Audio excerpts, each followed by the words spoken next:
ഇന്ന് നമ്മൾ സംസാരിക്കുന്നത് ടി പത്മനാഭൻ്റെ മക്കൻ സിംഗിൻ്റെ മരണം എന്ന കഥയെക്കുറിച്ചാണ്. കഴിഞ്ഞ 2 ദിവസങ്ങളിൽ ഞാൻ സൂചിപ്പിച്ച ഒരു കാര്യം, മലയാളത്തിൻ്റെ കഥാലോകം അതിൻ്റെ യഥാതഥമായ റിയലിസ്റ്റിക്കായ ആഖ്യാന പദ്ധതികളിൽ നിന്ന്, കഥന സമ്പ്രദായങ്ങളിൽ നിന്ന് മാറുന്ന സന്ദർഭത്തിലാണ് എം ടി വാസുദേവൻ നായരും ടി പത്മനാഭനും പിന്നീട് മാധവിക്കുട്ടിയും കടന്നു വരുന്നത് എന്ന് ഞാൻ പറയുകയുണ്ടായി. ഇതിൽ ഈ 2 എഴുത്തുകാർ, എം ടി വാസുദേവൻ നായരും ടി പത്മനാഭനും,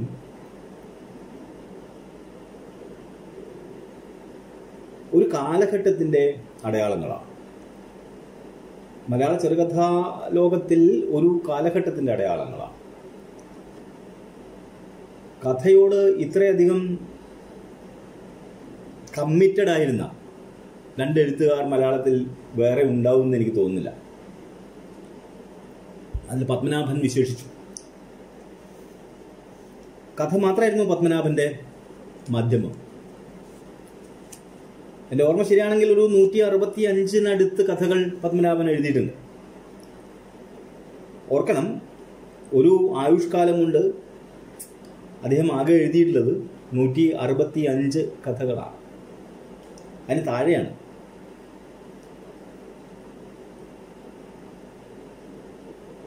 കളിലും 80കളിലൊക്കെ മലയാളത്തിൽ ജനപ്രിയ സാഹിത്യത്തിൻ്റെ പരിസര പ്രദേശത്തൊന്ന് പോയി നോക്കിയാൽ 2000 കഥകൾ എഴുതിയ, 100 കണക്കിന് നോവലുകൾ എഴുതിയ ആൾക്കാരെ കാണാം. അവിടെയാണ് തൻ്റെ മാധ്യമത്തോട് അത്രമേൽ പ്രതിബദ്ധത പുലർത്തിക്കൊണ്ട് എഴുതുന്ന ഓരോ കഥയും കഥ എന്ന മാധ്യമത്തിൽ തനിക്കുള്ള ഭാഷയിൽ തനിക്കുള്ള കമ്മിറ്റ്മെന്റ് കൃത്യമായും പ്രതിബദ്ധത കൃത്യമായും തെളിയിക്കണമെന്നും എഴുതുന്ന കഥകൾ ഓരോന്നും തന്നെ ഏറ്റവും മികച്ചതാവണമെന്നും കരുതി പ്രയത്നിച്ച മലയാളത്തിലെ കഥാകാരന്മാരിൽ ഒരാളാണ് ടി പത്മനാഭൻ. പത്മനാഭൻ 1931 ജനിക്കുന്നത്. കണ്ണൂരാണ് ജനിക്കുന്നത്. അദ്ദേഹം ആലുവ ഫാക്ടറിയിൽ ഉദ്യോഗസ്ഥനായിരുന്നു. അവിടുന്ന് ഡെപ്യൂട്ടി മാനേജറായിട്ടാണ് 1989 എൻ്റെ ഓർമ്മ അദ്ദേഹം റിട്ടയർ ചെയ്യുന്നത്. നല്ലൊരു കാലവും അദ്ദേഹം ഫാക്ടറിയിൽ തന്നെയായിരുന്നു. റിട്ടയർ ചെയ്തതിനു ശേഷം അദ്ദേഹം കണ്ണൂരുണ്ട്. ഫാക്ടറിയിൽ ജീവിക്കുന്ന കാലത്താണ് അദ്ദേഹത്തിൻ്റെ മികച്ച കഥകളൊക്കെ വരുന്നത്. അദ്ദേഹത്തിൻ്റെ കഥകളുടെ ഒരു പ്രധാന തലം എന്ന് പറയുന്നത് മനുഷ്യന്റെ ജീവിതം അത്ര എളുപ്പം നിർവചിക്കാൻ പറ്റുന്ന ഒന്നാണ് എന്ന തോന്നലിനെ അട്ടിമറിച്ചുകൊണ്ടാണ്. നിങ്ങൾക്ക് അത്ര എളുപ്പം നിർവചിക്കാൻ പറ്റുന്ന ഒന്നല്ല മനുഷ്യ ജീവിതം. ഒരാളുടെ ജീവിതത്തിൽ എത്ര പേർ കടന്നു വരാം? ഒരു പ്രധാന ചോദ്യമാണ്. പത്മനാഭന്റെ കഥകളുടെ ഒരു ലോകം മുന്നോട്ട് വെക്കുന്ന ഒരു പ്രധാന ചോദ്യമാണ്. ഒരാളുടെ ജീവിതത്തിൽ എത്ര പേർ കടന്നു വരാം? അപ്പം നിങ്ങൾ ഓർത്ത് നോക്കുക, നിങ്ങളുടെ ഈ ചെറിയ പ്രായത്തിനിടയ്ക്കുള്ള ജീവിതത്തിൽ എത്ര പേർ കടന്നു വന്നു? ഒരുപക്ഷെ നിങ്ങൾക്ക് പറയാം 1000 ആൾക്കാർ വന്നിട്ടുണ്ട്. പോട്ടെ, 100 കണക്കിന് ആൾക്കാർ എന്തായാലും വന്നിട്ടുണ്ട്. 1ാം ക്ലാസ് തൊട്ട് ഡിഗ്രി വരെ പഠിക്കുന്നതിനിടയിൽ ഓരോ ക്ലാസ്സിലും 40 പേരെ വെച്ച് കൂട്ടിയാൽ ഒരു 1000 ആളുകൾ അതുവഴി തന്നെയായി. നമ്മൾ 1000 ആൾക്കാരെ കണ്ടുമുട്ടുന്നു, പിരിയും. പക്ഷെ അതൊന്നുകൂടി ആഴത്തിൽ ആലോചിച്ചാൽ നമുക്ക് ജീവിതത്തിൽ എത്ര പേരുമായി ഗിവ് ആൻഡ് ടേക്ക് ഉണ്ട് എന്നൊന്ന് ആലോചിച്ച് നോക്കുക. കൊള്ളക്കൊടുക്കകളുണ്ട് എന്നാലോചിക്കുക. അങ്ങനെ വരുമ്പോൾ തീർച്ചയായും നമ്മൾ ആദ്യം ചെന്ന് തൊടുക അമ്മയിലാണ്. അമ്മയിൽ നിന്നത് അച്ഛനിലേക്ക്, കൂടപ്പിറപ്പുകളിലേക്ക്, അച്ഛൻ്റെയും അമ്മയുടെയും അടുത്ത ബന്ധുക്കളിലേക്ക്, പതുക്കെ അത് അയൽവാസികളിലേക്ക്, പതുക്കെ അത് സുഹൃത്തുക്കളിലേക്ക്, പതുക്കെ അത് പ്രണയത്തിലേക്ക്, പതുക്കെ അത് അയാൾ ഒരുക്കിയെടുക്കുന്ന അയാളുടെ കുടുംബത്തിനകത്തേക്ക്.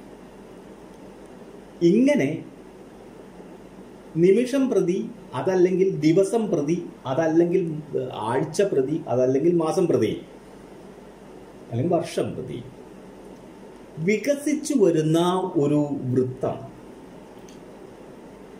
പക്ഷെ ആ വൃത്തം എത്ര തന്നെ വികസിക്കുമ്പോഴും നമ്മൾ ഒന്നുകൂടി ആലോചിച്ചാൽ നമുക്ക് യഥാർത്ഥത്തിൽ കൊള്ളക്കൊടുക്കയുള്ള എത്ര പേർ നമ്മുടെ ജീവിതത്തിൽ ഉണ്ടാവും? അടിസ്ഥാനപരമായൊരു ചോദ്യമാണ്. അച്ഛനെയും അമ്മയെയും നമ്മൾ ഒരു ഘട്ടം എത്തുമ്പോൾ മനസ്സുകൊണ്ട് കൈയൊഴിയും നമ്മൾ. അച്ഛനെയും അമ്മയും ഒരു ഘട്ടത്തിൽ എത്തുമ്പോൾ നമ്മൾ കൈയൊഴിയും. ആ കൈയൊഴിയുന്നിടത്ത് നമുക്ക് നമ്മുടെ ഭാര്യയും മക്കളും വരും. അവരെ കൈയൊഴിയുമ്പോൾ പുതിയ ഒരു പോർട്ട്ഫോളിയോ രൂപപ്പെടും. ഭാര്യ, അതിന് അപ്പുറത്ത് പോർട്ട്ഫോളിയോ രൂപപ്പെടും മക്കൾ. ഒരു ഘട്ടത്തിലെത്തുമ്പോൾ ഭാര്യ മക്കൾ എന്ന് പറയുന്നത് ഞാൻ പുരുഷനായതുകൊണ്ടാണ്. നേരെ തിരിച്ച് സ്ത്രീയാണ് ഇപ്പോൾ ഇത് പറയുന്നതെങ്കിൽ അവർ പറയുക ഭർത്താവ് മക്കൾ എന്നായിരിക്കും. അത്രേ വ്യത്യാസമുള്ളൂ. പറയുമ്പോൾ, സംസാരിക്കുമ്പോൾ അവനവൻ്റെ ലിംഗബോധം തന്നെയാണല്ലോ പ്രവർത്തിക്കുക. അതിനെ ഇങ്ങനെ കണ്ടാൽ മതി. പെൺകുട്ടികൾ ഇത് കേൾക്കുമ്പോൾ അവർക്ക് മനസ്സിലാക്കേണ്ടത് അച്ഛനും അമ്മയെയും മാറ്റി നിർത്തുമ്പോൾ ഭർത്താവെന്നും മക്കളെന്നും അതിൻ്റെ ഇടയിൽ പ്രണയമെന്നും ഒക്കെ വരും. പക്ഷെ അതും ഒരു ഘട്ടത്തിൽ വെച്ച് കൈയൊഴിയുന്നുണ്ട്. ഒരു ഘട്ടത്തിൽ വെച്ച് അത് കൈയൊഴിഞ്ഞ് മരണത്തിലേക്ക് സഞ്ചരിക്കുന്ന സമയത്ത് അവിടെയാണ് എക്കാലത്തെയും സാഹിത്യ ചിന്തകൾ മൊത്തത്തിൽ ആവർത്തിച്ച് പറഞ്ഞ ഒരു കാര്യം പ്രസക്തമാവുക. എന്താണ് ജീവിതം? എന്താണ് ജീവിതം എന്ന് കലാകാരന്മാരന്വേഷിച്ചു, തത്വചിന്തകരന്വേഷിച്ചു, നരവംശാസ്ത്രകാരന്മാരന്വേഷിച്ചു, സാമൂഹ്യ ശാസ്ത്രകാരന്മാരന്വേഷിച്ചു. എല്ലാവർക്കും പലതരം ഉത്തരങ്ങൾ കിട്ടിയപ്പോഴും ആ ഉത്തരങ്ങളുടെ ഒരു പൊതു സ്വഭാവം എന്ന് പറയുന്നത് എന്താണ് ജീവിതം എന്ന് ചോദിക്കുമ്പോൾ അത് മരണത്തിലേക്കുള്ള ഏകാന്തമായ യാത്രയാണ് ജീവിതം എന്നാണ്. സ്വന്തം മരണത്തിലേക്കുള്ള ഏകാന്തമായ യാത്രയാണ് മരണം. ഒന്നാനും പറഞ്ഞു, കൂടിയില്ല പിറക്കുന്ന നേരത്ത്, കൂടിയില്ല മരിക്കുന്ന നേരത്ത്, മധ്യേ ഇങ്ങനെ കാണുന്ന നേരത്ത്, മത്സരിക്കുന്നത് എന്തിനു നാം വൃഥ. കൂടിയില്ല പിറക്കുന്ന നേരത്ത്, കൂടിയില്ല മരിക്കുന്ന നേരത്ത്. ഇതാണ് കൃത്യമായ വസ്തുത. ഒരാൾ ജനിക്കുമ്പോൾ അയാളുടെ കൂടെ ആരുമില്ല. ജനനശേഷം അയാൾക്ക് ആൾക്കാരൊക്കെ വന്ന് കൂടുകയാണ് ചെയ്യുന്നത്. ഒരാൾ മരിക്കുമ്പോഴും അയാൾ തീർത്തും ഏകാന്തനാണ്. അയാൾ ഒറ്റയ്ക്കാണ്. ഒറ്റയ്ക്കേ മരിച്ചു പോകുന്നുള്ളൂ. അപ്പൊ ഈ രണ്ടറ്റത്ത് വെച്ച് മാത്രം തിരിച്ചറിയുന്ന ഒരു അടിസ്ഥാന വസ്തുതയുടെ പേരാണ് ജീവിതം. എന്നാൽ മരണത്തിലേക്കുള്ള ഏകാന്തമായ യാത്രയാണ്. അപ്പൊ ഒന്നുകൂടി ആലോചിച്ചാൽ എത്ര പേരൊരു ജീവന്റെ കൂടെ ഉണ്ട്? ആത്യന്തികമായി ഒരു ജീവന്റെ കൂടെ മറ്റാരുമില്ല, അയാൾ മാത്രമേ ഉള്ളൂ, അല്ലെങ്കിൽ അവൾ മാത്രമേ ഉള്ളൂ. അതുകൊണ്ടാണ് ഒരാൾക്ക് ഏറ്റവും കൂടുതൽ സ്നേഹം ആരോടാണ് എന്ന് ചോദിക്കുമ്പോൾ അറിയാതെ അച്ഛനോടാണ്, അമ്മയോടാണ് എന്നൊക്കെ പറയും. പിന്നെ പറയും എൻ്റെ ചേട്ടനോടാണ്, അല്ലെങ്കിൽ എൻ്റെ ഭാര്യയോടാണ് എന്നൊക്കെ പറയും. പക്ഷെ ആത്യന്തികമായി ഒരാൾ ഏറ്റവും കൂടുതൽ സ്നേഹിക്കുന്നത് അയാളെ തന്നെയാണ്. അത് കഴിയുന്നില്ലല്ലോ. നിങ്ങൾക്ക് ഏറ്റവും കൂടുതൽ സ്നേഹം ആരോടാണ്? എന്നോട് തന്നെ. അത് കഴിഞ്ഞാൽ അത് കഴിയുന്നില്ലല്ലോ. എന്ന് KG ശങ്കരപ്പിള്ള ഒരു കവിത. ഈ നിലയിൽ സ്വന്തം മരണത്തെ വലിഞ്ഞ് നടന്ന് അഭിമുഖീകരിക്കാൻ വേണ്ടി സന്ത്രാസപ്പെടുന്ന മനുഷ്യരെയാണ് പല നിലകളിൽ പത്മനാഭൻ കഥകളിൽ ആവിഷ്കരിച്ചത്. ഇത് ഒറ്റ നോട്ടത്തിൽ നോക്കിയാൽ കാണുന്ന ഒരു കാര്യമല്ല. പത്മനാഭന്റെ കഥകളിൽ മരണത്തിലേക്കുള്ള യാത്രയാണ് എന്ന പ്രസ്താവന ഏത് കഥയിൽ നിന്നാണ് മാഷെ എന്ന് ചോദിച്ചാൽ ഒരു കഥയിലും ഇങ്ങനെ ഒരു പരസ്യ പ്രസ്താവന നിങ്ങൾക്ക് കണ്ടെത്താനാവില്ല. പക്ഷേ ഈ കഥകളെ 160-160 വരുന്ന കഥകളെ മുഴുവനായി നിങ്ങൾ ഒരാവർത്തി വായിക്കാൻ ശ്രമിച്ചാൽ നിങ്ങൾക്ക് വേണ്ടി വരിക 4-5 ദിവസമാണ്. ഒരു കഥ വായിക്കാൻ 12 മിനിറ്റാണ് വരിക. അപ്പം മഖൻ സിംഗിന്റെ മരണം എന്നുള്ള കഥ 12 മിനിറ്റ് കൊണ്ട് വായിച്ചു തീരും. നിങ്ങളുടെ കയ്യിലുള്ള PDF വായിക്കാൻ 12 മിനിറ്റ് വേണ്ട. അപ്പോൾ 3-4 ദിവസം കൊണ്ട് പത്മനാഭനെ മുഴുവൻ നിങ്ങൾക്ക് വായിച്ചു തീർക്കാം. അങ്ങനെ വായിച്ചു തീരുന്ന സമയത്ത് നിങ്ങൾ പത്മനാഭനിൽ നിന്ന് നിങ്ങൾ കണ്ടെത്താൻ പോകുന്നത്, അത് പ്രത്യേകിച്ച് കോച്ചിങ്ങിന്റെ ആവശ്യമൊന്നുമില്ല. വായിച്ചു കഴിഞ്ഞാൽ ആ കഥകൾ നിങ്ങളോട് പറയും. കഥകൾ സ്വയം സംവദിക്കുന്ന ജൈവരൂപങ്ങളാണ്. കഥകളും പത്മനാഭന്റെ കഥകൾ, MTയുടെ കഥകൾ, മാധവിക്കുട്ടിയുടെ കഥകൾ, ഉറൂബിന്റെ കഥകൾ, ഇതൊക്കെ സ്വയം സംവദിക്കുന്ന ജീവനുള്ള വസ്തുക്കളാണ്. അപ്പൊ നമ്മൾ ഒരാളെ പരിചയപ്പെടുന്നു, അയാൾക്ക് ജീവനുണ്ട് എന്നുള്ളത് കൊണ്ട് തന്നെ അയാൾ സ്വയം പറയും ഞാൻ ആരാണ്, എന്താണ്, എവിടുന്നാണ്. അതേപോലെ കഥകളും പറയും. അങ്ങനെ ഒരു സംവേദന ശക്തി ഈ പത്മനാഭന്റെ കഥകൾക്കുണ്ട്. അത് ഒറ്റയടിക്ക് നമ്മളോട് പറയാൻ പോകുന്നത് ഏകാന്തതയുടെ ഈ ഒരു വഴിയിൽ ഞാൻ നടന്ന് നടന്ന് നടന്ന് ആത്യന്തിക മരണത്തെ അഭിമുഖീകരിക്കാൻ വേണ്ടി പോകുന്നു. ആര് കൂടെ വന്നിട്ടും കാര്യമില്ല എന്ന് തന്നെയാണ്.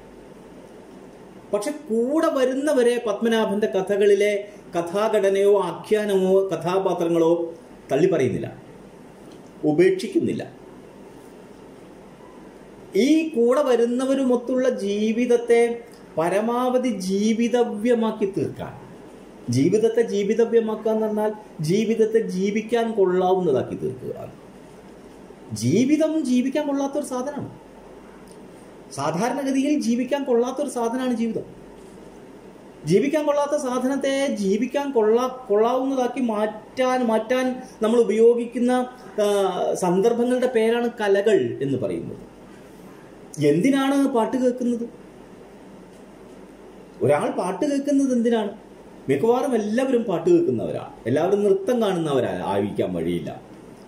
എല്ലാവരും ചിത്രം കാണുന്നവരായിരിക്കാൻ വഴിയില്ല. എല്ലാവരും ശില്പകല കണ്ട് ആസ്വദിക്കാൻ വേണ്ടി നടക്കുന്നവരായിക്കൊള്ളുന്നില്ല. അതേപോലെ തന്നെ ബാക്കി 6 സുകുമാര കലകളും എല്ലാവരിലേക്കും എത്തുന്നതായിക്കൊള്ളണമെന്നില്ല. പക്ഷേ സംഗീതം അങ്ങനെയല്ല. സംഗീതം നിങ്ങൾ അങ്ങോട്ട് ചെന്നില്ലെങ്കിൽ സംഗീതം നിങ്ങളുടെ അടുത്തേക്ക് വരും. നിങ്ങളുടെ അടുത്തേക്ക് സംഗീതം വരും. കാരണം സംഗീതത്തിന് രൂപമില്ല. ബാക്കിയുള്ള 6 കലകൾക്കും രൂപമുണ്ട്. രൂപമുള്ളതിനൊക്കെ നമ്മൾ അങ്ങോട്ട് ചെന്ന് പരിചയപ്പെടണം. പരിചയപ്പെട്ടാൽ അത് സംസാരിക്കും. രൂപമില്ലാത്തത് നിങ്ങളെ തെരഞ്ഞു വരും. നിങ്ങൾ അടങ്ങി ഒതുങ്ങി ഒരു ഭാഗത്ത് വെറുതെ ഇരുന്നാൽ തന്നെ സ്വാഭാവികമായും സംഗീതം നിങ്ങളെ വന്ന് തൊടും. എന്തിനാണ് പാട്ട് കേൾക്കുന്നത്?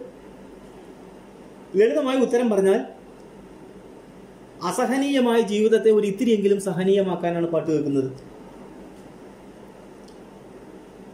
നമ്മൾ ഈ അടിപൊളി പാട്ട് കേൾക്കുന്നതിന്റെ കാര്യമുണ്ടല്ലോ.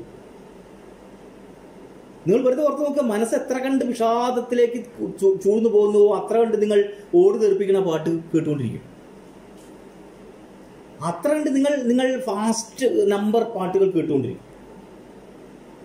അവിടെ കൊണ്ട് നിങ്ങൾക്ക് ആവുന്നില്ല. നിങ്ങളുടെ വിഷാദത്തെ മറികടക്കാൻ ഫാസ്റ്റ് നമ്പറുകൾ പോരാന്ന് കണ്ടാൽ നിങ്ങൾ നേരെ അതിന്റെ എതിർ ധ്രുവത്തിലേക്ക് വന്ന് ഏറ്റവും വലിയ വിഷാദഗാനങ്ങൾ കേട്ടുകൊണ്ടിരിക്കും. അതുകൊണ്ടാണ് സംഗീതത്തിലെ ഏറ്റവും എന്താ പറയാ, ഈ പ്രിയതരമാവുന്നത് വിഷാദ സ്വഭാവമുള്ള മെലഡികളാണ് എന്ന് പറയാനുള്ള കാരണം. അപ്പൊ ജീവിതത്തെ ജീവിതവ്യമാക്കുക എന്ന് പറയുന്നത് കലകളുടെ ധർമ്മമാണ്. വേറെ ഒന്നിനും സാധ്യമാവില്ല. അത് കലകൾക്ക് പകരമായി വേറെ ഒന്നിനും സാധ്യമാവില്ല. ജീവിതത്തെ ജീവിതവ്യമാക്കി തരാൻ കലകൾക്ക് പണത്തിനാവില്ല. നമ്മൾ വരും കുറേ പണം കിട്ടിക്കഴിഞ്ഞാൽ നമ്മുടെ ജീവിതം ജീവിക്കത്തക്കതായി തീരും. പണമില്ലാത്തൊരവസ്ഥയിൽ നമ്മൾ അങ്ങനെ ചിന്തിക്കും. പക്ഷെ പണത്തിനൊരു സാച്ചുറേഷൻ പീരീഡ് ഉണ്ട്. നിങ്ങൾക്ക് ഉപയോഗിക്കാൻ നിവൃത്തിയില്ലാത്ത വിധമുള്ള പണത്തിന്റെ വോളിയം നിങ്ങളുടെ കയ്യിൽ വന്നു കഴിഞ്ഞാൽ പിന്നെ വെറും കടലാസ് കഷ്ണമാണ് പണം.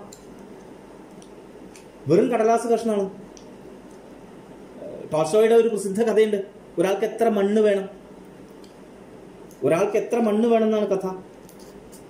അപ്പൊ അവിടെ ഒരു നാട്ടില് ഭൂമി വിൽക്കുന്നുണ്ട്. ഒരാൾ രാവിലെ സൂര്യൻ ഉദിക്കുമ്പോ തൊട്ട് അസ്തമിക്കുന്ന നിമിഷം വരെ നടക്കുക. അയാൾ നടന്ന് എവിടെ അവസാനിപ്പിക്കുന്നു അത്രയും ഭൂമി 10 റൂബിളിന് കിട്ടും. അപ്പൊ ഒരാൾ ഭൂമി മേടിക്കാൻ പോയി. അയാൾ നടന്ന് നടന്ന് നടന്ന് നടന്ന് അസ്തമിക്കുന്നതിന് മുമ്പ് ഒരടി കൂടി എടുത്തു വെച്ചാൽ അത്രയും കൂടി ഭൂമി തനിക്കായല്ലോ. സൂര്യൻ അസ്തമിക്കുവാൻ ഇങ്ങനെ ഇങ്ങനെ ഇങ്ങനെ ഇങ്ങനെ ഇങ്ങനെ കടലിലേക്ക് ഇങ്ങനെ താഴാൻ നിൽക്കുമ്പോൾ ഒരടി കൂടി വെച്ചാൽ അയാൾക്ക് ഒരടി പോയിട്ട് ചലിക്കാൻ പോലും വയ്യാത്ത വിധം അയാൾ ക്ഷീണിതനും അയാൾ എന്താ പറയാ ആതുരനുമായിട്ടുണ്ട്. പക്ഷെ അപ്പോഴും അയാൾ ഒരു കാല് കൂടി നിരക്കി വെക്കുക. പക്ഷെ അവസാനത്തെ കാലടി വെക്കുന്നതോട് കൂടി അയാൾ കെട്ടിമറിഞ്ഞ് വീണ് ചാവും. അപ്പൊ ഭടന്മാർ വരും. അവർ വന്ന് അളക്കും, ഇയാളുടെ ശരീരം അളക്കും. അപ്പോ ചക്രവർത്തി ചോദിക്കും, എത്ര ഭൂമി വേണം? 6 അടി. 6 അടി. അപ്പൊ നിങ്ങൾക്ക് പണവുമായി ബന്ധപ്പെട്ട മൂല്യ വസ്തുക്കൾ ഒന്നും തന്നെ ഒരു പരിധിക്കപ്പുറം ജീവിതത്തെ ജീവിക്കത്തക്കതാക്കി മാറ്റുന്നില്ല. അങ്ങനെ ഇത് പരീക്ഷിക്കേണ്ട കാര്യമാണ്. അസാമാന്യമായിട്ടുള്ള പ്രയാസങ്ങളിൽപ്പെട്ട ആൾക്കാർ പ്രയാസങ്ങളൊക്കെ മാറുന്ന ഒരു കാലത്ത് പലപ്പോഴും പറഞ്ഞു കേട്ടിട്ടുള്ള എഴുതി കണ്ടിട്ടുള്ള കാര്യം, അക്കാലത്ത് ഞാൻ കേട്ടിരുന്ന പാട്ടുകൾ, അക്കാലത്ത് ഞാൻ കണ്ടിരുന്ന സിനിമകൾ, അക്കാലത്ത് ഞാൻ കണ്ടിരുന്ന നൃത്തങ്ങൾ, ഇങ്ങനെ ഇവയാണ് എന്നെ ജീവിപ്പിച്ച് നിർത്തിയത് എന്ന് നിരന്തരം പറയുന്നത് കേൾക്കാം. ഈ ഒരു ജീവിതവ്യമാക്കുക, ജീവിതത്തെ ജീവിതവ്യമാക്കാൻ എന്തു വേണ്ടു എന്ന് അന്വേഷിക്കുന്ന, അതിന് കിട്ടുന്ന ഉത്തരങ്ങൾ ഓരോ സന്ദർഭത്തിലും എന്താ പറയുക മതിയാകാതെ പോകുന്നു. അങ്ങനെ മതിയാകാതെ പോകുന്ന കഥകളും കഥാപാത്രങ്ങളുമാണ് പത്മനാഭന്റെ കഥകൾ. സംഗീതം പത്മനാഭന്റെ ഒരു പ്രധാന എലമെന്റാണ്, കഥകളുടെ ഒരു പ്രധാന എലമെന്റാണ്.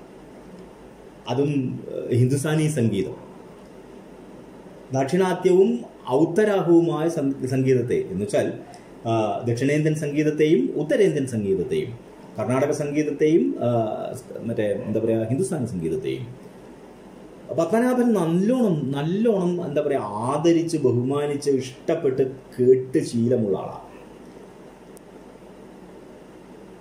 പല രാഗങ്ങളുടെ പേരിലും അദ്ദേഹത്തിന്റെ കഥകളുണ്ട്. നളിനകാന്തി എന്നൊക്കെ കഥകളുണ്ട് അദ്ദേഹത്തിന്. നളിനകാന്തി എന്ന് പറയുന്ന ഒരു കഥ, അങ്ങനെ ഒരുപാട് കഥകളുണ്ട്. പേര് സംഗീതത്തിലെ രാഗത്തിന്റെ പേരുകളുള്ള കഥകൾ, രാഗത്തിന്റെ റെഫറൻസസ് വരുന്ന കഥകൾ. കടൽ എന്ന് പറയുന്ന പ്രഖ്യാതമായ കഥ, കടലൊക്കെ ജീവിതത്തിൽ ഒരിക്കലെങ്കിലും വായിച്ചിരിക്കണം. അതില് ഒരമ്മ മരിച്ചു പോവുക, ഒരു സ്ത്രീയും അവരുടെ ഭർത്താവും മകളും. ആ സ്ത്രീ മരിച്ചു പോയതിനു ശേഷം അവരുടെ ഡയറി മരിക്കുന്നതിന് മുമ്പ് അമ്മ മകളെ ഏൽപ്പിച്ചിരുന്നു. അവൾ ആ ഡയറി നിന്ന് മറിച്ചു നോക്കുക. അതിനകത്ത് ബനാറസ് ഹിന്ദു യൂണിവേഴ്സിറ്റിയിൽ പഠിക്കുന്ന കാലത്ത് ആ സ്ത്രീ ബനാറസ് ഹിന്ദു യൂണിവേഴ്സിറ്റിയിൽ പഠിക്കുന്ന കാലത്ത് അവരുടെ പ്രൊഫസറുമായി അവർക്കുണ്ടായിരുന്ന ഒരു ആത്മബന്ധത്തെക്കുറിച്ചാണ്. അതിനെ ഞാൻ പ്രണയം എന്നൊന്നും പറഞ്ഞ് എന്താ പറയുക അപമാനിക്കാൻ തയ്യാറല്ല. അസാധ്യമായിട്ടുള്ളൊരു ആത്മബന്ധമാണ്.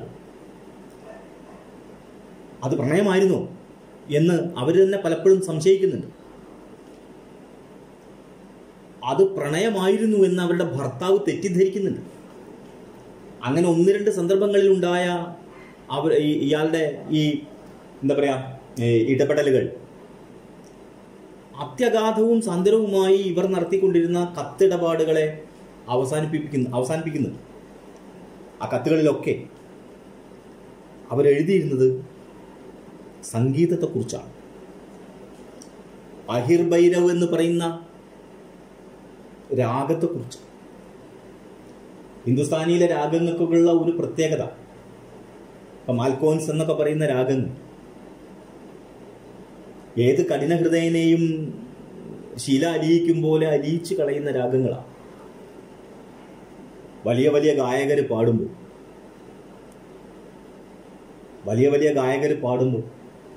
വലിയ വലിയ മ്യൂസീഷ്യൻസ് സംഗീതോപകരണങ്ങളിൽ അത് വായിക്കുമ്പോൾ,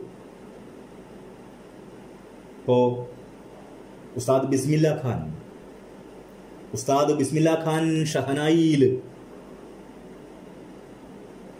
ഹിന്ദോള രാഗം വായിക്കുമ്പോൾ,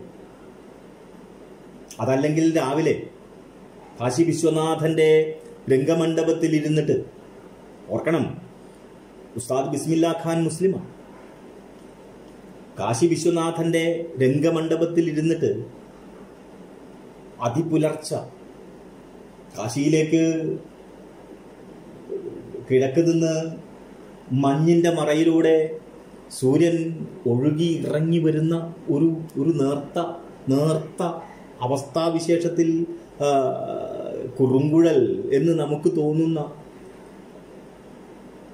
വായിച്ചാൽ അസാമാന്യമായിട്ടുള്ള സങ്കടം മാത്രം വഴിഞ്ഞൊഴുകുന്ന ഷഹനായി എന്ന് പറയുന്ന ഉപകരണത്തിൽ ഉസ്താദ് ബിസ്മില്ല ഖാൻ ഭൂപാളം വായിക്കുമ്പോൾ, അതല്ലെങ്കിൽ മിശ്ര ശിവരഞ്ജിനി വായിക്കും, മനുഷ്യന്റെ മനസ്സിനുണ്ടാകുന്ന ഒരു മാറ്റം. ഈ മാറ്റം സത്യത്തിൽ ഇങ്ങനെ ഒരു മാറ്റമുണ്ടോ എന്ന് എന്നോട് ചോദിച്ചാൽ മാറ്റമുണ്ട് എന്ന് എനിക്ക് ബോധ്യമായത് പത്മനാഭന്റെ കഥകളിൽ നിന്നാണ്. പത്മനാഭൻ സംഗീതത്തെക്കുറിച്ച് പറയുമ്പോഴും, സംഗീതത്തെ റെഫർ ചെയ്തിട്ട് കഥകൾ എഴുതുമ്പോഴും, സംഗീതത്തെ പ്രധാന എലമെന്റ് ആക്കി നിർത്തി കഥകൾ എഴുതുമ്പോഴും, ഇനി സംഗീതത്തെ ഒരിക്കലും സംഗീതത്തെക്കുറിച്ച് സംസാരിക്കുക പോലും ചെയ്യാതെ കഥ എഴുതുമ്പോഴും, ഈ നാലവസ്ഥകളിലും സംഗീതത്തെ റെഫർ ചെയ്ത് കഥ എഴുതുമ്പോഴും, സംഗീതത്തെ പ്രധാന എലമെന്റ് ആക്കി നിർത്തി കഥ എഴുതുമ്പോഴും, സംഗീതത്തെ തൊടാതെ, അത് അങ്ങനെ ഒരു റെഫറൻസ് പോലും ഇല്ലാത്ത കഥ എഴുതുമ്പോഴും, ഈ 3 സന്ദർഭങ്ങളിലും വാക്കിനെ പത്മനാഭൻ സംഗീതത്തിന്റെ ചിറകിൽ തന്നെയാണ് ഏൽപ്പിച്ചു കൊടുക്കുന്നത്. അങ്ങനെ ഒരു കഥാകൃത്ത് മലയാളത്തിൽ വേറെ ഉണ്ടായിട്ടില്ല. അത് വളരെ പ്രധാനപ്പെട്ട ഒരു കാര്യമാണ്. പത്മനാഭന്റെ കഥയിലെ സംഗീതം എന്നത്. നമ്മൾ ഇപ്പൊ സംസാരിക്കുന്ന കഥ മഖൻ സിംഗിന്റെ മരണം എന്ന കഥയാണ്. ഇതിനകത്ത് ഞാൻ ഈ പറഞ്ഞ 3ാമത്തെ സ്ഥിതിയാണ്. പത്മനാഭൻ എവിടെയും സംഗീതത്തെക്കുറിച്ച് പറയുന്നില്ല. പക്ഷെ ഒരു ഹിന്ദുസ്ഥാനി സംഗീതത്തിലെ ഒരു രാഗത്തിന്റെ ആലാപനം പോലെ, രാഗം ആലപിക്കുമ്പോൾ, ഹിന്ദുസ്ഥാനി സംഗീതത്തിൽ രാഗം ആലപിക്കുമ്പോൾ അവരിങ്ങനെ അനുമന്ത്ര സ്ഥായിലാണ് തുടങ്ങുക. വളരെ വളരെ വളരെ വളരെ സ്ലോ പിച്ചിലാണ് തുടങ്ങുക. അതിങ്ങനെ സ്വരങ്ങൾ വിസ്തരിച്ച് വിസ്തരിച്ച് വിസ്തരിച്ച് വിസ്തരിച്ച് വിസ്തരിച്ച് നമ്മൾ ഒരിക്കലും സങ്കല്പിച്ചിട്ടില്ലാത്ത വിധമുള്ള ഇംപ്രവൈസേഷനിലൂടെ കടന്നുപോയി അസാമാന്യ വേഗതയിലേക്ക് കടന്നു പോകുന്ന, ഞാനിപ്പോ അങ്ങനെ തൽക്കാലം അങ്ങനെ പറഞ്ഞ് അവസാനിപ്പിക്കും. ഈ പറയുന്ന ഒരു സംഗീതത്തിന്റെ ശില്പഘടന, പ്രത്യേകിച്ച് ഹിന്ദുസ്ഥാനി സംഗീതത്തിന്റെ ശില്പഘടന പത്മനാഭൻ സൂക്ഷിക്കുന്ന പ്രധാനപ്പെട്ട കഥകളുടെ ഒന്നിന്റെ പേര് മഖൻ സിംഗിന്റെ മരണം എന്നാണ്. ആ കഥ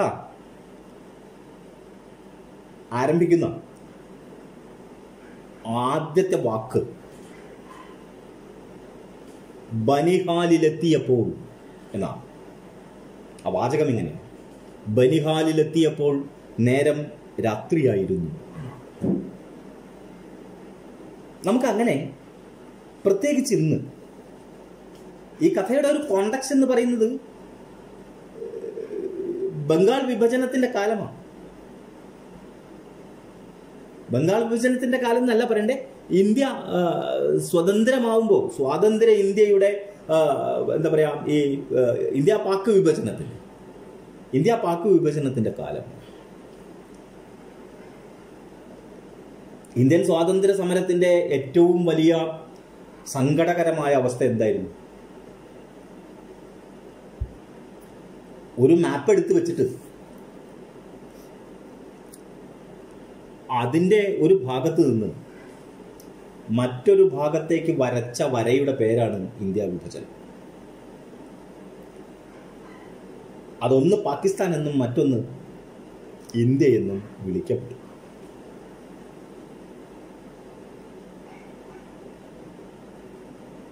ലാരി കോളിൻസും ഡേവിഡ് ലാപ്പറിയും കൂടി ചേർന്ന് എഴുതിയിട്ടുള്ള ഒരു പുസ്തകത്തിന്റെ പേര് ഫ്രീഡം അറ്റ് മിഡ് നൈറ്റ് എന്നാണ്. സ്വാതന്ത്ര്യം അർദ്ധരാത്രി. അതിനകത്ത് ലാരി കോളിൻസ് പറയുന്ന ഒരു കാര്യം,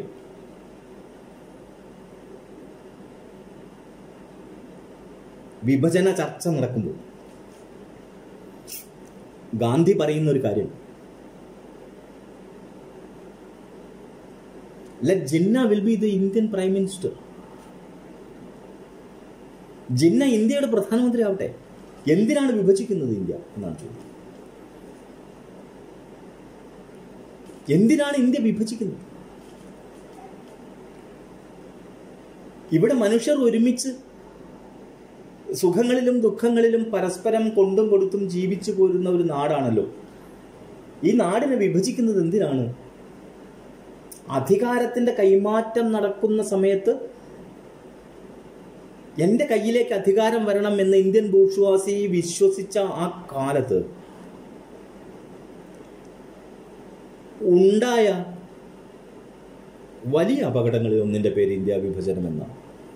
പക്ഷെ ഇന്ത്യ വിഭജിക്കപ്പെട്ടതിന് ശേഷം ഇന്ത്യയുടെ ഭരണാധികാരം നെഹ്റു ഏറ്റെടുക്കുകയും നെഹ്റുവിൽ വന്നു ചേരുകയും ഇന്ന് കാണുന്ന ഒരു ജനാധിപത്യ രാഷ്ട്രമായി ഇന്ത്യയെ അടിസ്ഥാനപരമായി മെനഞ്ഞു വെക്കുകയും ചെയ്തു നെഹ്റു. അതവിടെ നിൽക്കട്ടെ, അത് വേറൊരു വിഷയമാണ്. ഈ വിഭജനത്തിലൂടെ സംഭവിച്ചത് എന്താണ്? അത് ഹിന്ദുക്കളെയും മുസ്ലിങ്ങളെയും മാത്രമല്ല ബാധിച്ചത്. ഇന്ത്യയിലെ വിശേഷിച്ച് ഈ ഇന്ത്യയുടെയും പാകിസ്ഥാന്റെയും അതിർത്തികൾ പങ്കിട്ട, ലാഹോർ പോലെയുള്ള അതിർത്തികൾ പങ്കിട്ട ഗ്രാമങ്ങളിൽ ജീവിച്ചിരുന്ന ഹിന്ദുവും മുസൽമാനും മാത്രമല്ല, സിഖുകാര്, പാഴ്സികൾ, ജൈനന്മാർ, ബുദ്ധന്മാർ, ഇങ്ങനെയുള്ള നാനാ മതസ്ഥർക്കും ഈ വിഷയമുണ്ടായി. വിഭജനത്തിന്റെ കാലത്ത് സംഭവിച്ചത് കൊല്ലുക തന്നെയായിരുന്നു. അതൊരു തരം മാസ് ഹിസ്റ്റീരിയ പോലെ പരസ്പരം നടന്നു കൊല്ലുക. ലക്ഷക്കണക്കിന് ആൾക്കാർ രണ്ട് രാജ്യങ്ങളിലേക്കും പലായനം ചെയ്യുക. പാകിസ്ഥാനിൽ പെട്ടുപോയ ഹിന്ദുക്കളും സിഖുകാരും ജൈനന്മാരും പാഴ്സികളുമൊക്കെ കിട്ടിയ വാഹനത്തിൽ ഇന്ത്യയിലേക്ക് എത്തുക. അവർ അവിടെ ജീവിച്ചിരുന്ന സാഹചര്യങ്ങളെ മുഴുവൻ വെടിഞ്ഞിട്ട് അവരുടെ എല്ലാ സാമ്പത്തികമായിട്ടുള്ള സോഴ്സസിനെയും അവിടെ വെടിഞ്ഞിട്ട് അവരുടെ അയൽ വീടുകളെ മുഴുവൻ വെടിഞ്ഞിട്ട് അവർ ജീവിച്ചു പോന്ന സാംസ്കാരിക അന്തരീക്ഷത്തെ വെടിഞ്ഞിട്ട് അവർക്കുള്ളതൊക്കെ വെടിഞ്ഞിട്ട് അങ്ങനെ ഇന്ത്യയിൽ നിന്ന് പാകിസ്ഥാനിലേക്കും പാകിസ്ഥാനിൽ നിന്ന് ഇന്ത്യയിലേക്കും വലിയ മൈഗ്രേഷൻ ഉണ്ടായി. ഈ മൈഗ്രേഷന്റെ ഇടയിൽ, ഈ പലായനത്തിന്റെ ഇടയിൽ സ്ത്രീകൾ കൂട്ടത്തോടെ ആക്രമിക്കപ്പെട്ടു, ബലാത്സംഗം ചെയ്യപ്പെട്ടു. കൂട്ടത്തിൽ ദുർബലരായവരും ന്യൂനപക്ഷത്തിലുള്ളവരുമായ മനുഷ്യര് ക്രൂരമായി കൊല ചെയ്യപ്പെട്ടു. ഇന്ത്യ സ്വാതന്ത്ര്യം നേടുന്ന സന്ദർഭത്തിൽ ഗാന്ധി ഡൽഹിയിലില്ല. ഗാന്ധി ഡൽഹിയിലില്ല, ഗാന്ധി കൽക്കത്തയിലാണ്. ബംഗാളിൽ വലിയ കലാപം പടർന്നു പിടിച്ച കാലമാണ്. ആ കലാപത്തിന്റെ റിപ്പോർട്ട് വെച്ചുകൊണ്ട് ഫ്രീഡം അറ്റ് മിഡ് നൈറ്റിലുണ്ട് ഈ സാധനം. ആ റിപ്പോർട്ട് വെച്ചുകൊണ്ട് അന്നത്തെ വൈസ്രോയി ജനറൽ മൗണ്ട് ബാറ്റൻ പ്രഭു പറയും, നമുക്കിപ്പോൾ കൽക്കത്തയിലേക്ക് ഒരു സൈന്യത്തെ അയക്കുക സാധ്യമല്ല. കാരണം ഇടുങ്ങിയ ഗലികളുടെ നഗരമാണ് കൽക്കത്ത. അവിടെ കലാപങ്ങൾ നടക്കുന്നത് മുഴുവൻ ഇടുങ്ങിയ ഗലികളിലാണ്. ആ ഗലികളിലേക്ക് പട്ടാളം കയറിപ്പോയാൽ പിന്നെ തിരിച്ചു വരുമ്പോൾ ഒരൊറ്റ ജീവനും അവിടെ ബാക്കി ഉണ്ടാവില്ല. മനുഷ്യർ മുഴുവൻ പട്ടാളത്തിന്റെ വെടിയേറ്റ് മരിക്കേണ്ടി വരും. അവിടേക്ക് നമുക്ക് അയക്കാവുന്ന ഒരു സൈന്യമേ ഉള്ളൂ. A one man battalion that is Gandhi എന്ന്. അങ്ങനെയാണ് നവഖാലിയിൽ ഗാന്ധി എത്തുന്നത്. പരസ്പരം വെട്ടിമരിക്കുന്ന ഈ മനുഷ്യരോട് ഗാന്ധി ആവശ്യപ്പെട്ടത്, നിങ്ങൾ ആയുധം താഴെ വെച്ചില്ലെങ്കിൽ ഞാൻ എന്നെ കൊല്ലുന്ന. അങ്ങനെയാണ്. ഞാൻ നിങ്ങളെ കൊല്ലുന്നല്ല, ഞാൻ എന്നെ കൊല്ലുന്ന. നിങ്ങൾ ആയുധം താഴെ വെച്ചില്ലെങ്കിൽ ഞാൻ എന്നെ കൊല്ലും. ഒരു ജനത അത് തിരിച്ചറിഞ്ഞിട്ട്, ആ കാലത്തിന്റെ ഒരു പ്രത്യേകത അതായിരുന്നു. ആ മനുഷ്യൻ എന്ത് പറഞ്ഞാലും അത് കാശ്മീരം തൊട്ട് കന്യാകുമാരി വരെ ഒരേ സ്വരത്തിൽ അലയടിച്ചിരുന്നു. അത് ഏറ്റുവാങ്ങാൻ മനുഷ്യനുണ്ടായിരുന്നു. ഇത്തരത്തിലുള്ള വിഭജനത്തിന്റെ ഒരു വലിയ ഘട്ടം കടന്നിട്ട് ഈ വിഭജന കാലത്തിന്റെ ഈ എന്താ പറയാ അപമാനവീകരണത്തെ, വിഭജന കാലത്തിന്റെ മനുഷ്യത്വമില്ലായ്മയെ, വിഭജന കാലം നേരിട്ട സന്ത്രാസങ്ങളെ, വിഭജന കാലം നേരിട്ട ദുരന്തങ്ങളെ ഒരു പക്ഷേ പ്രാദേശിക ഭാഷകളിൽ നിരന്തരമായി എഴുതപ്പെട്ടു. ബംഗാളിലൊക്കെ നിരന്തരമായിട്ട് അത്തരം രചനകൾ ഉണ്ടായി. ആ കാലത്തെ പ്രധാനപ്പെട്ട എഴുത്തുകാരുടെയൊക്കെ പ്രമേയങ്ങളിൽ ഈ വിഭജനത്തിന്റെ വിഷയം ഒരു വലിയ ചർച്ചയിൽ വന്നു. പക്ഷെ മലയാളത്തിൽ അങ്ങനെ ആ ഒരു വിഷയം അത്ര തീവ്രമായി ചർച്ചയിൽ വന്നിട്ടുണ്ടോ എന്ന് എനിക്ക് സംശയമുണ്ട്. അവിടെയാണ് മക്കൻ സിംഗിന്റെ മരണം പോലത്തെ ഒരു കഥ നിൽക്കുന്നത്. ബനിഹാലിലെത്തിയപ്പോൾ നേരം രാത്രിയായിരുന്നു എന്നാണ് കഥ തുടങ്ങുക. ബനിഹാലിലെത്തിയപ്പോൾ നേരം രാത്രിയായിരുന്നു. ഏതാണ് ഈ ബനിഹാൽ? അവിടെ നമുക്ക് അങ്ങനെ ഈസി ആയിട്ട് കടന്നു പോകാൻ പറ്റില്ല. ബനിഹാലിലെത്തിയപ്പോൾ ബനിഹാൽ എവിടെയാണ് എന്ന് അന്വേഷിച്ച് തീർച്ചപ്പെടുത്താതെ നമ്മൾ ആ കഥയിലേക്ക് കടന്നാൽ നമുക്ക് ഒന്നും വിശേഷിച്ചൊന്നും ആ കഥയിൽ നിന്ന് കിട്ടില്ല. നമ്മളിത് വായിച്ചു പോകുമെന്നല്ലാതെ കഥയിൽ നിന്ന് നമുക്കൊന്നും കിട്ടില്ല. ബനിഹാൽ എന്ന് പറയുന്നത് ജമ്മു കാശ്മീരിലെ ഇന്ത്യൻ യൂണിയൻ അതിർത്തിയോട് ചേർന്ന ടൗണാണ്. ജമ്മു കാശ്മീരിലെ ഇന്ത്യൻ യൂണിയൻ അതിർത്തിയോട് ചേർന്ന് കിടക്കുന്ന ടൗണിനെയാണ് ബനിഹാൽ എന്ന് പറയുന്നത്. വളരെ റൂറൽ ആയിട്ടുള്ളൊരു ഏരിയയാണ്. കുന്നുകളും മലകളും ഒക്കെ നിറഞ്ഞു കിടക്കുന്ന, ഒരുപക്ഷെ ജമ്മു കാശ്മീരിലെ ഈ എന്താ പറയാ ഈ ടൂറിസത്തിന്റെ അതിന്റെ ആദ്യത്തെ ഇടമാണ്. ഒരുപക്ഷെ 20ാം നൂറ്റാണ്ടിന്റെ മധ്യത്തിലൊക്കെ ടൂറിസത്തിന്റെ വലിയ സാധ്യതകളുടെ എന്താ പറയുക കവാടത്തിന്റെ പേരാണ് ബനിഹാൽ എന്ന് പറയുന്നത്. ജമ്മു ടൂറിസത്തിന്റെ വലിയ കവാടം. അനന്തനാഗ് ഡിസ്ട്രിക്റ്റിൽ നിന്ന് ഏറെക്കുറെ ഒരു 35 കിലോമീറ്റർ ദൂരം കൂടി ഉണ്ടാവും. അനന്തനാഗ് ഡിസ്ട്രിക്റ്റിൽ നിന്ന് ഒരു 35 കിലോമീറ്റർ ദൂരം കൂടി ഉണ്ടാവും ബനിഹാലിലേക്ക്. കാശ്മീരിന്റെ താഴ്വരയോട് ബന്ധപ്പെടുത്തുന്ന ടൗണാണ്. ഇതൊരു പ്രധാന ഹബ്ബാണ്. 56 വരെ എന്താ പറയാ ഈ ബനിഹാലിൽ എത്തിക്കഴിഞ്ഞാൽ 56 വരെ ജമ്മുവിൽ നിന്ന് ശ്രീനഗറിലേക്ക് കണക്ട് ചെയ്യാൻ പ്രത്യേക വഴികളുണ്ടായി. പക്ഷെ 56-ന് ശേഷം അവിടെ ടണൽ ഉണ്ടായി എന്നാണ് പറയുന്നത്. ആ ടണലിലൂടെ പിന്നെ ബസ് പോവുക, ശ്രീനഗറിലേക്ക് പോവുക. അപ്പൊ എന്നിരുന്നാലും ഈ ബനിഹാൽ എന്ന് പറയുന്ന സ്ഥലം ജമ്മു കാശ്മീരിന്റെ ശ്രീനഗറിലേക്ക് പോകുന്നതിനിടയിൽ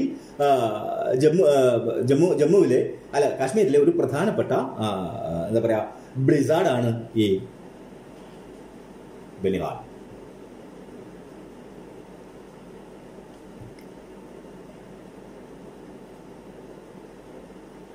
ഇയാൾ ഡ്രൈവറാണ്. മക്കൻ സിംഗ് ഡ്രൈവറാണ്. അയാള് ബസ് ഡ്രൈവറാണ്. ബസ്സിനെ കുറിച്ചോ ബസ് ഓടിക്കുന്നതിൻ്റെ നിയമപരമായ നൂലാമാലകളെ കുറിച്ചോ അതിൽ പാലിക്കേണ്ട ചിട്ടവട്ടങ്ങളെ കുറിച്ചോ ഒന്നും കഥയിൽ എവിടെയും പറയുന്നില്ല. പക്ഷെ നമുക്ക് കൃത്യമായിട്ട് മനസ്സിലാവും. ബസ്സിൽ ആ കാലത്ത് പ്രത്യേകിച്ചും യാത്ര ചെയ്യുന്ന മനുഷ്യർ അങ്ങേയറ്റം നിസ്വരാണ്. ആർക്കും ആരോടും വലിയ കമ്മിറ്റ്മെന്റ് ഒന്നുമില്ല.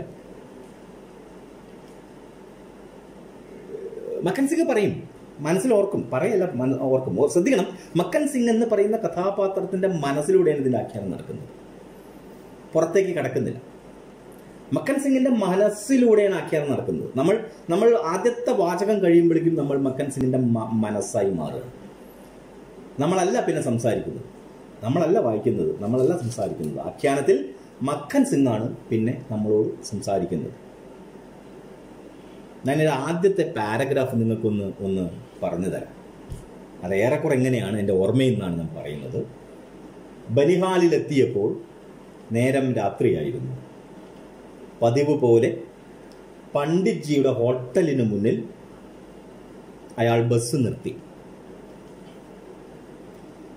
ആളുകൾ തിരക്കിട്ട് പുറത്തിറങ്ങിയപ്പോൾ മക്കൻ സിംഗ് സ്റ്റെയറിങ്ങിൻ്റെ മുകളിൽ തല ചായ്ച്ച് കണ്ണടച്ച് കിടന്നു. എന്തെന്നില്ലാത്തൊരു ക്ഷീണവും വല്ലായ്മയും അയാളെ ബാധിച്ചിരുന്നു. ഞാൻ നേരത്തെ പറഞ്ഞിരുന്ന ഒരു ചെറിയ ഭിന്നത നിങ്ങൾക്ക് ഫീൽ ചെയ്യാം. ഇതിൽ മക്കൻ സിംഗിന്റെ മനസ്സിലൂടെ അല്ലല്ലോ, അയാളെ എന്ന് പറയുമ്പോൾ തേർഡ് പേഴ്സണിൽ നിന്നിട്ടല്ലേ കഥ പറയുന്നത്. തീർച്ചയായിട്ടും അതെ. പത്മനാഭൻ എപ്പോഴും അയാൾ എന്ന ഒരു തേർഡ് പേഴ്സണെ കഥയുടെ ആഖ്യാനത്തിന്റെ കേന്ദ്രത്തിൽ നിർത്തിയാണ് സംസാരിക്കാറുള്ളത്. പക്ഷേ സാധാരണഗതിയിൽ പത്മനാഭന്റെ കഥകളിൽ നാം കാണുന്ന ഈ അകൽച്ച, ആഖ്യാനത്തിൽ തേർഡ് പേഴ്സണെ നിർത്തിക്കൊണ്ട് ആഖ്യാനത്തിൽ സാധിക്കുന്ന ഈ അകൽച്ച കാണാതെ പോകുന്ന അപൂർവം കഥകളിൽ ഒന്നാണ് മക്കൻ സിംഗിന്റെ മരണം. അങ്ങനെ അതൊരു സ്വാഭാവിക പ്രക്രിയയായി വന്ന് ഭവിച്ചതാണ്. ഞാൻ പറഞ്ഞു വന്നത് ഇതിന്റെ ആദ്യത്തെ പാരഗ്രാഫിൽ എസ്റ്റാബ്ലിഷ് ചെയ്ത് തരികയാണ്. ബനിഹാലിൽ ബസ് വന്ന് നിൽക്കുന്നു. മക്കൻ സിംഗ് ഭയങ്കര ക്ഷീണത്തോടുകൂടി അയാൾ സ്റ്റിയറിംഗിൽ തലവെച്ച് കിടക്കും. എന്നത്തേതിലും അയാൾ എത്താൻ വൈകിയിട്ടുണ്ട്. എത്താൻ വൈകേണ്ട കാര്യം സത്യത്തിൽ അയാളെ സംബന്ധിച്ചില്ല. കാരണം എതിരെ സാധാരണഗതിയിൽ പട്ടാള ട്രക്കുകളുടെ എണ്ണം എതിരെ വരുന്നതിൽ കൂടിയാൽ എല്ലാ പട്ടാള ട്രക്കുകൾക്കും നിർത്തി സൈഡ് കൊടുക്കേണ്ടതുണ്ട്. വലിയ കയറ്റങ്ങളാണ്. വലിയ കയറ്റങ്ങൾ മലമ്പ്രദേശത്തിലൂടെ വരുന്ന വലിയ കയറ്റം കയറി വരുന്ന വാഹനങ്ങളാണ്.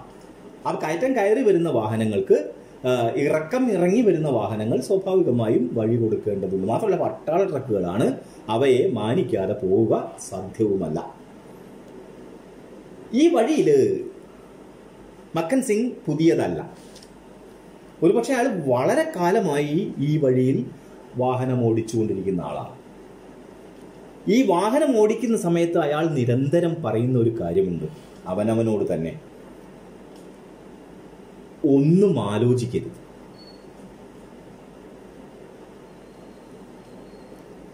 ഒരിക്കലും ഒന്നിനെക്കുറിച്ചും താൻ ആലോചിക്കുകയില്ല എന്ന് അയാൾ 100 ആവർത്തി അവനവനെ തന്നെ പറഞ്ഞ് വിശ്വസിപ്പിച്ചിട്ടുള്ള ആളാണ്.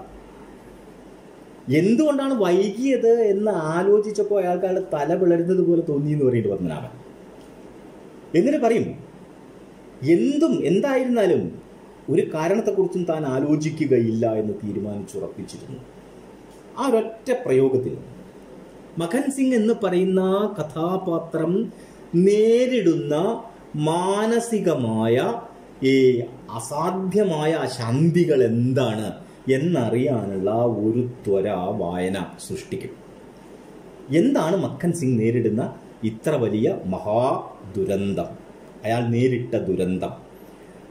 അവിടെ വെച്ചാണ് ഈ ഭൂപ്രദേശം, ഇപ്പോൾ ജമ്മു എന്നും കാശ്മീർ എന്നൊക്കെ പറയുന്ന സമയത്ത് നമുക്ക് കുറെ കൂടി ഈ കഥയുടെ അന്തരീക്ഷം കുറെ കൂടി വൃത്തിയിൽ ആവർത്തിക്കുന്നുവല്ലോ എന്ന് തോന്നുന്നു. അങ്ങനെയുണ്ട്.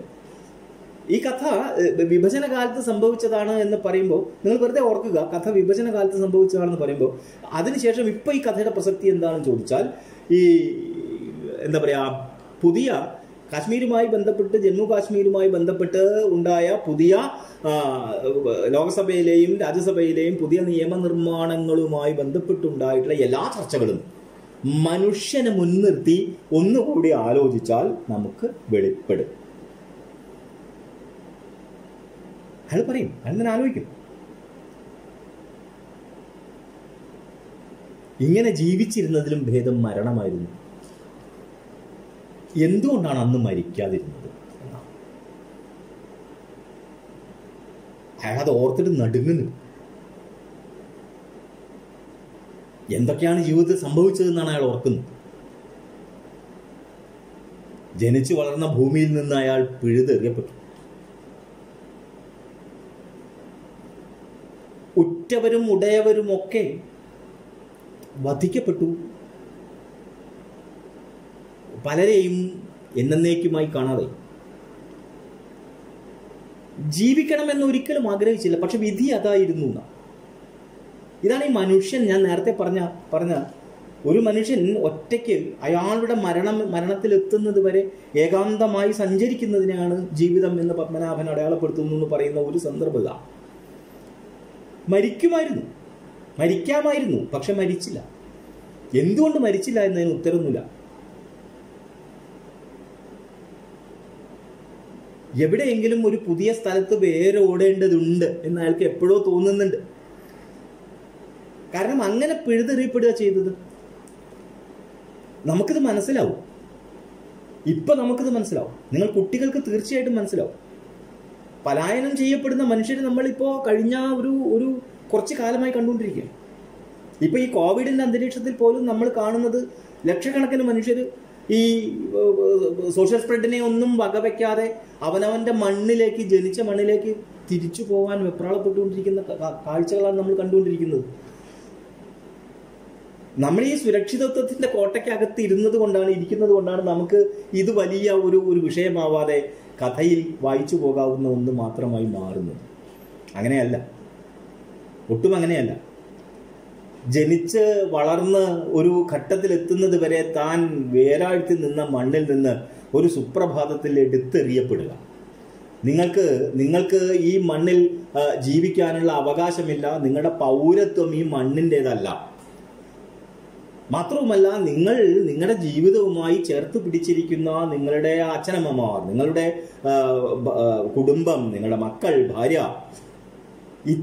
ഇത്തരം ബന്ധങ്ങൾ മുഴുവൻ ഒരു സുപ്രഭാതത്തിൽ കാണാതെയാവുകയോ കൊല്ലപ്പെടുകയോ ചെയ്യുന്നു. ഒരാൾ മാത്രം ബാക്കിയാവുന്നു. എന്തുകൊണ്ട് അയാൾ മരിച്ചില്ല? അത് അയാളുടെ ജീവിതത്തിന്റെ ഗതിയാണ്. അയാളുടെ മരണം എത്തും വരെ നടന്നേ പറ്റൂ. എവിടെയായിരിക്കും തനിക്കൊരു പിടി പുതിയ മണ്ണ് കിട്ടുക എന്ന് അയാൾക്കൊരു ഉറപ്പില്ല. അതൊരു പക്ഷെ ഡൽഹിയിൽ തന്നെ ആയിരിക്കും എന്ന് അയാൾ കരുതുന്നുണ്ട്. ആരോ വന്നിട്ട് അയാളോട് പറയുന്നുണ്ട്, അൻഡമാനിലേക്ക് പോവുകയാണ് ഞാൻ, 15 ഏക്കർ ഭൂമി കിട്ടും അവിടെ എന്ന്. 15 ഏക്കർ ഭൂമി എന്ന് മക്കൻ സിംഗ് അത്ഭുതപ്പെടുന്നുണ്ട്. പക്ഷെ അയാൾ പറയും, ഈ മണ്ണ് വിട്ട് ഞാൻ എങ്ങോട്ടും പോവില്ല. എനിക്കൊരു ഏക്കർ ഭൂമിയെങ്കിലും കിട്ടിയാൽ മതി. ഞാൻ ഈ മണ്ണ് വിട്ട് എങ്ങും പോവില്ല. അൻഡമാൻ പോലെയുള്ള ഒരു ദേശത്ത് പോയി കിടന്ന് മരിക്കാൻ. പക്ഷെ അയാൾ മനസ്സിൽ ഉറപ്പിച്ച് പറയും, ഇവിടെ ഇനിയും ജീവിക്കണമെങ്കിൽ കഴിഞ്ഞതൊക്കെ മറന്നു കളയും. അയാൾ പക്ഷെ മറക്കാൻ ശ്രമിക്കും തോറും എല്ലാം അയാൾക്ക് കൂടുതൽ കൂടുതൽ തെളിച്ചത്തിൽ മനസ്സിലേക്ക് വരികയാണ്. അയാളുടെ സുഹൃത്ത് ബച്ചൻ സിംഗ് അയാളോട് പറയുന്നുണ്ട്. ബച്ചൻ സിംഗ് ആണ് പറഞ്ഞത് അന്തമാനിലേക്ക് പോകുന്നു. ബച്ചൻ സിംഗ് ആണ് അയാളോട് ഒരിക്കൽ പറഞ്ഞത്, നിന്റെ അച്ഛനെ തറച്ചാണ് കൊന്നത്. നിന്റെ അച്ഛനെ തറച്ചാണ് കൊന്നത്. അത്ര നീചമായി അയാളുടെ ഇണയെ അവരെവിടെയാണെന്ന് പോലും അയാൾക്കറിയില്ല. മരിച്ചിരിക്കാൻ വഴിയില്ല എന്നയാൾ വളരെ ആർദ്രമായി ആലോചിക്കുന്നുണ്ട്. ഒരുപക്ഷെ അവർ പേര് മാറ്റിയിരിക്കും, മതവും മാറ്റിയിരിക്കും, എന്നാലും മരിച്ചിരിക്കാൻ വഴിയില്ല. പേര് മാറിയിരുന്നാലും മതം മാറിയിരുന്നാലും എവിടെയെങ്കിലും ഭൂമിയിൽ ജീവിച്ചിരിക്കണേ എന്ന ഒരു വിലാപത്തിൽ പുരണ്ട പ്രാർത്ഥന.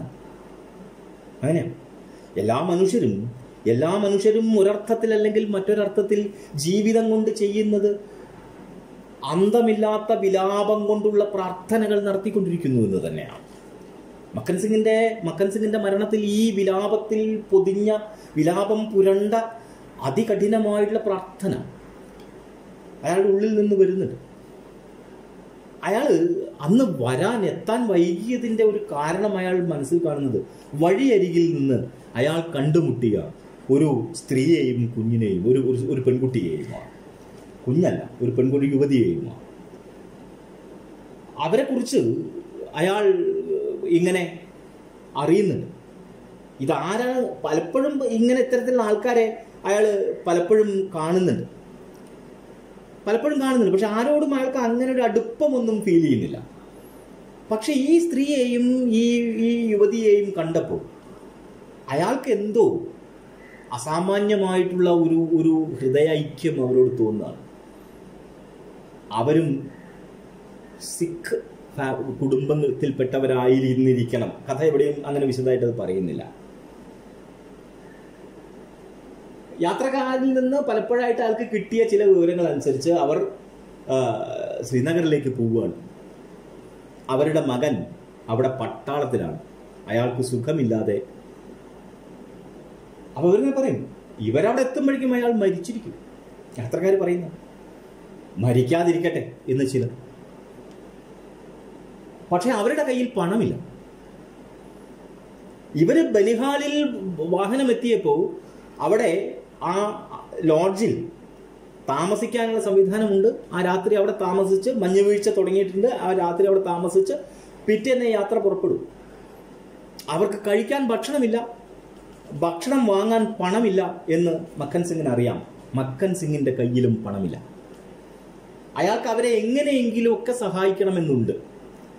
സഹായിക്കണം എന്ന ആൾക്ക് തോന്നാനുണ്ടായ ഒരേ ഒരു കാരണം ഒരേ സാമൂഹ്യമായ അനീതിയുടെ ഇരകളാണ് താനും അവരും എന്നതുകൊണ്ടാണ്. അങ്ങനെയാണ്, സാമൂഹ്യമായ ഒരേ അനീതിയുടെ ഇരകളാണ്. ഇരകൾക്ക് പരസ്പരം സമാധാനിപ്പിക്കാൻ മാത്രമേ സാധ്യമാവൂ, അവർക്ക് സഹായിക്കാൻ സാധ്യമാവില്ലല്ലോ എന്ന് ഓരോ സന്ദർഭത്തിലും നമ്മളെ ഓർമ്മപ്പെടുത്തിയിട്ടാണ് ഇനി കഥ മുന്നോട്ട് പോവുക. ഇയാൾ അവിടെ താമസിക്കുമ്പോൾ ആ കെട്ടിടത്തിൻ്റെ ഉടമസ്ഥൻ പണ്ഡിറ്റ് ജി എന്നാണ് വിളിക്കുന്നത്. ബ്രാഹ്മണനാണ്. ഈ ബ്രാഹ്മണനായ ലോഡ്ജ് ഉടമസ്ഥൻ പണമില്ലാതെ വേറെ ഒന്നും അയാൾ ചെയ്യില്ല. പണം നൽകാതെ അയാൾ ഒന്നും ചെയ്യില്ല. അകത്ത് പോയി കിടന്നോളൂ എന്ന് പണ്ഡിറ്റ് ജി ഇയാളോട് പറയുന്നുണ്ട്. ഇയാൾ അയാളുടെ സങ്കടങ്ങൾ മുഴുവൻ, ആ സങ്കടങ്ങൾക്ക് അന്ന് ഒരു പുതിയ കാരണം കിട്ടിയ അവസ്ഥയിൽ ആ സ്ത്രീയെയും ആ എന്താ പറയാ, ഈ പരിഭ്രമം മാറാത്ത കണ്ണുകളോടുകൂടി ഇങ്ങനെ ആ അമ്മയുടെ കൂടെ സഞ്ചരിക്കുന്ന, യാത്ര ചെയ്യുന്ന ആ പെൺകുട്ടിയെയും അയാളിങ്ങനെ ഓർക്കുകയാണ്. ഒരു നിർവാഹവും അയാൾക്കില്ല. അപ്പൊ എങ്ങനെ ഇവരെ സഹായിക്കുമെന്ന് ഇയാൾ ആലോചിക്കുന്നു. അയാളുടെ കയ്യിൽ പണമൊന്നുമില്ല. എങ്ങനെയെങ്കിലും അയാൾ സ്വയം പറയും, ഒരിക്കൽ അവരെ ഞാൻ സഹായിക്കും, തീർച്ചയായും സഹായിക്കും. അയാൾ അന്ന് രാത്രി പണ്ഡിറ്റ്ജിയുടെ കൂടെ ലോഡ്ജിനകത്തേക്ക് പോയി. പത്മനാഭൻ അവിടെ എഴുതുന്നൊരു വാചകമുണ്ട്, ബനിഹാലിന്റെ ചുരത്തിൽ നിലാവ് പരന്നു. എന്തൊരു ഭാഷയാണ് പത്മനാഭൻ ഈ കഥയ്ക്കകത്ത് ഉപയോഗിച്ചിരിക്കുന്നതെന്നറിയോ? അതിമനോഹരവും ഹൈലി ബാലൻസ്ഡുമായിട്ടുള്ള ഭാഷയാണ്. ഒട്ടും അതികാൽപ്പനികമല്ലാതെ, ഒട്ടും മാംസള കാൽപ്പനികമല്ലാതെ, വാക്കുകൾ ഇങ്ങനെ എന്താ പറയാ, നിലാവിൻ്റെയും ചന്ദനത്തിൻ്റെയും നിറം പുരട്ടിയിട്ട് വരുന്ന വാക്കുകളാണ്. അങ്ങനെയാണ്. ബനിഹാലിൻ്റെ ചുരങ്ങളിൽ നിലാവ് പരന്നു. ചുരത്തിൽ നിന്ന് തണുപ്പ് കാറ്റ് വീശുവാൻ തുടങ്ങി.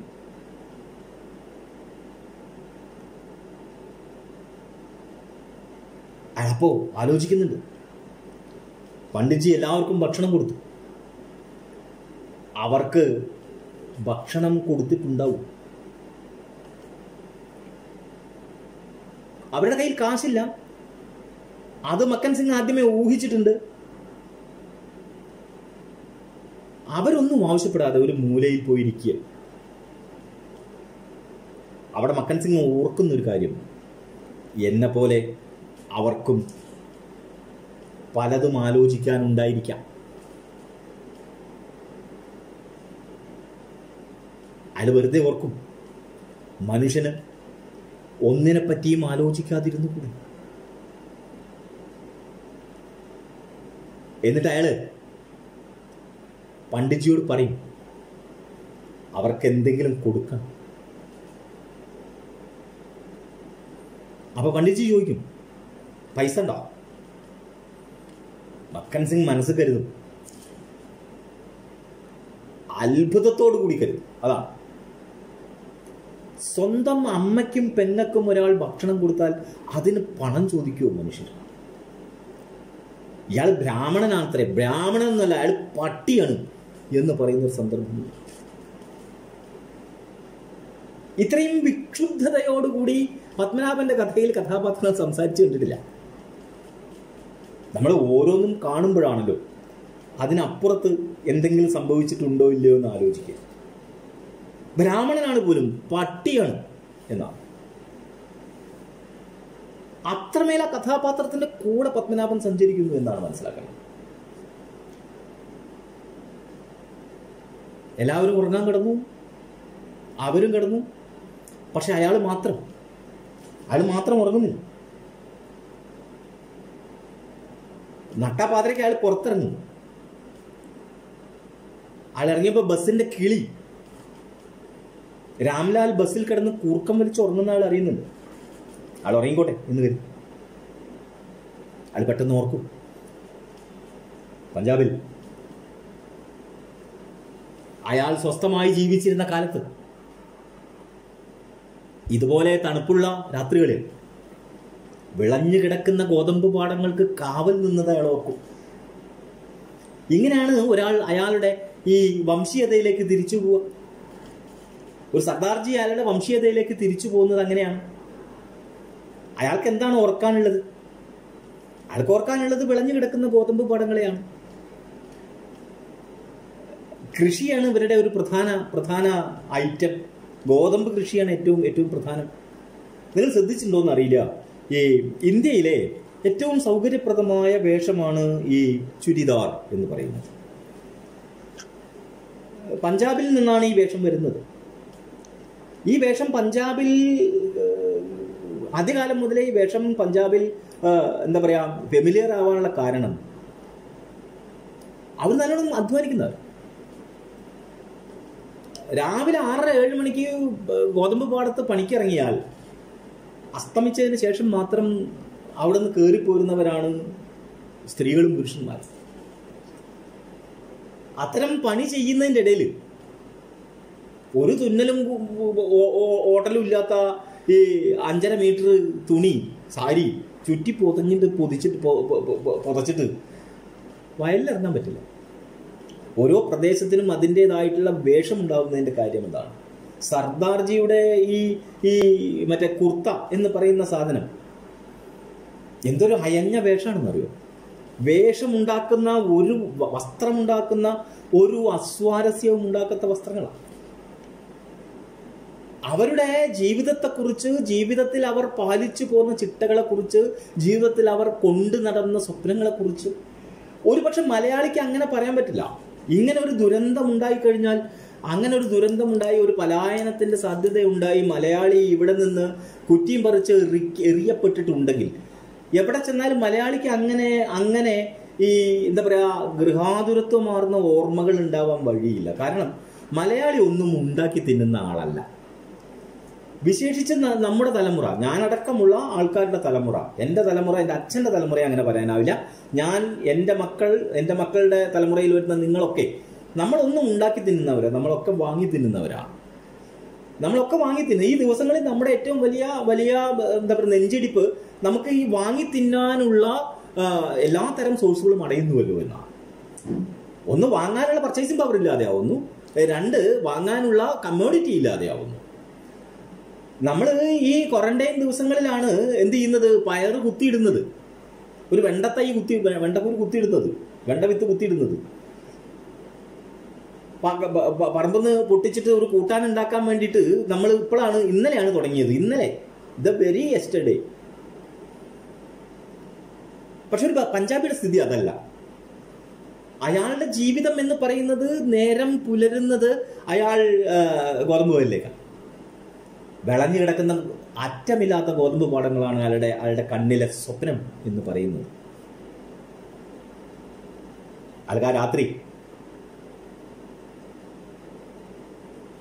തോന്നി, ആ നിലാവിന് വല്ലാത്തൊരു പ്രഭയുണ്ട്. അത് പക്ഷെ ചോരയുടെ നിറമാണ് നിലാവിനെന്ന് എനിക്ക് തോന്നി.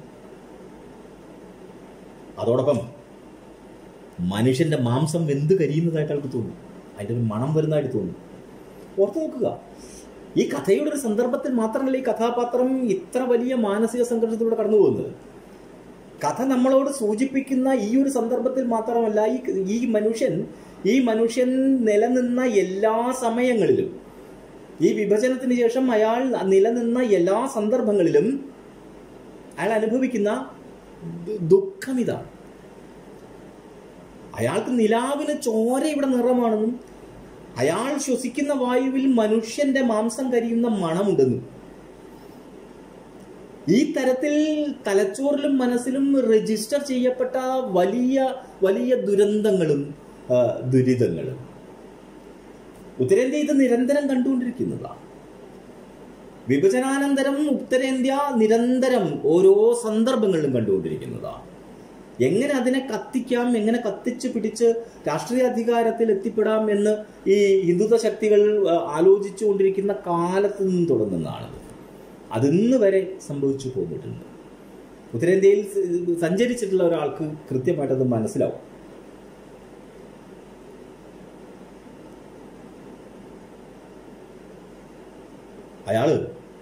അയാളുടെ കാഴ്ചയിൽ നിന്ന് ഈ കുന്നുകളെയും അതേപോലെ മലകളെയും മനോഹരമായ പ്രകൃതിയെയും ഒക്കെ അയാളുടെ മനസ്സിൽ നിന്ന് മറഞ്ഞു.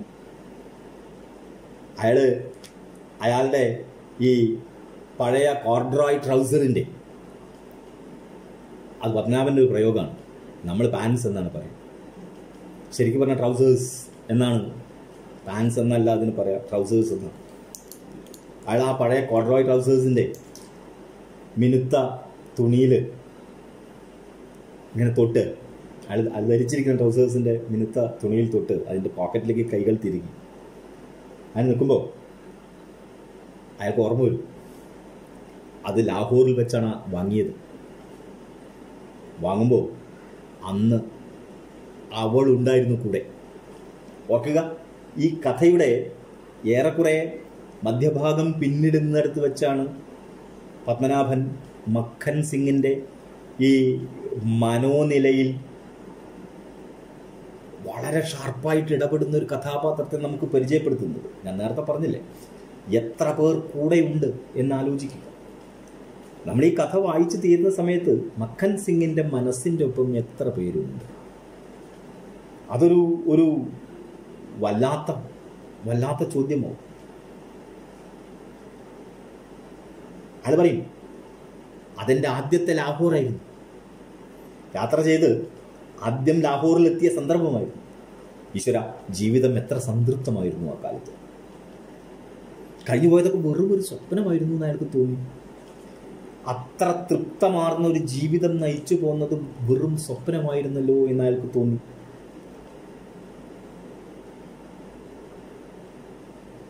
പക്ഷെ എല്ലാം പോയി. ലാഹോർ പോയി, റാവൽപിണ്ടി പോയി, ഇതൊക്കെ പാകിസ്ഥാനിലേക്ക് മുറിച്ചു മാറ്റപ്പെട്ടു. അവിടെ ജീവിച്ചു പോന്ന മനുഷ്യരൊക്കെ തന്നെ എടുത്തെറിയപ്പെട്ടു. പെട്ടെന്ന് അയാൾ ഓർക്കും, അവർ വരുന്നത് എവിടെ നിന്നായിരിക്കും? ആ സ്ത്രീയും മകളും ചോദിക്കാൻ അയാൾ വിട്ടുപോയതാ. അയാൾ ഉറപ്പിക്കും, നാളെ ഉറപ്പായിട്ടും ഞാനത് ചോദിക്കും. ആള് അതീവ കടുത്ത ക്ഷീണത്തോടെ ഹോട്ടലിലേക്ക് മടങ്ങി ഉറങ്ങാൻ കിടന്നു. പക്ഷെ ആൾക്ക് ഉറക്കം വരുന്നില്ല. ആ തള്ളയുടെയും മകളുടെയും രൂപം മനസ്സിൽ നിന്ന് മായാതെ മക്കൻ സിംഗ് ഉറക്കത്തിന്റെ വള്ളിയിൽ ഒന്ന് തൊടാൻ പോലും നിവൃത്തിയില്ലാത്ത വിധി ജഗനായിപ്പോയി. പക്ഷെ അയാൾ പറയും, അവരെ സഹായിക്കണം, അത് തൻ്റെ കടമയാണ്. ഇപ്പോൾ അവരെ സഹായിച്ചില്ലെങ്കിൽ പിന്നെ ജീവിച്ചിരുന്നിട്ട് എന്തിനാണ്? കയ്യിലൊരു പൈസയില്ല. ഒറ്റ മാർഗം പണ്ഡിറ്റ്ജിയോട് കടം ചോദിക്കുക എന്നതാണ്. താൻ ജീവിതത്തിൽ ഇന്ന് വരെ ഒരാളോട് കടം ചോദിച്ചിട്ടില്ല. പക്ഷെ ഇതൊരു നിർണായക സന്ദർഭമാണ് എന്നുള്ളതുകൊണ്ട് അത് നേരം വെളുത്ത ഉടനെ പണ്ഡിറ്റ്ജിയോട്, പണ്ഡിറ്റ്ജി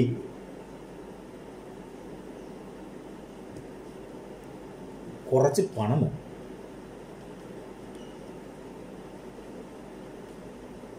അയാള്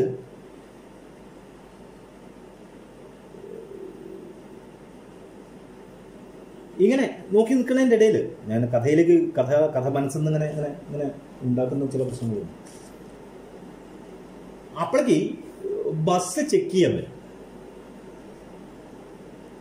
അവിടെയാണ് നമ്മളിത് തിരിച്ചറിയുന്നത്. അവരെ എവിടെ വെച്ചാണ് ആദ്യം കണ്ടത് എന്ന് ഓർക്കുമ്പോൾ പത്താൻകോട് വെച്ചാണ് ആദ്യം കണ്ടത് എന്ന് അയാൾ ഓർക്കുന്നു. പക്ഷെ അവരെ ശ്രദ്ധിക്കുന്നത് മധോത്പൂരിൽ വെച്ചാണ് അവരെ ശ്രദ്ധിക്കുന്നത് എന്ന് അയാൾ പറയുന്നത്. അതിന്റെ കാരണം ബസ് സെർച്ച് ചെയ്യാൻ വേണ്ടിയിട്ട് ആൾക്കാർ കയറി.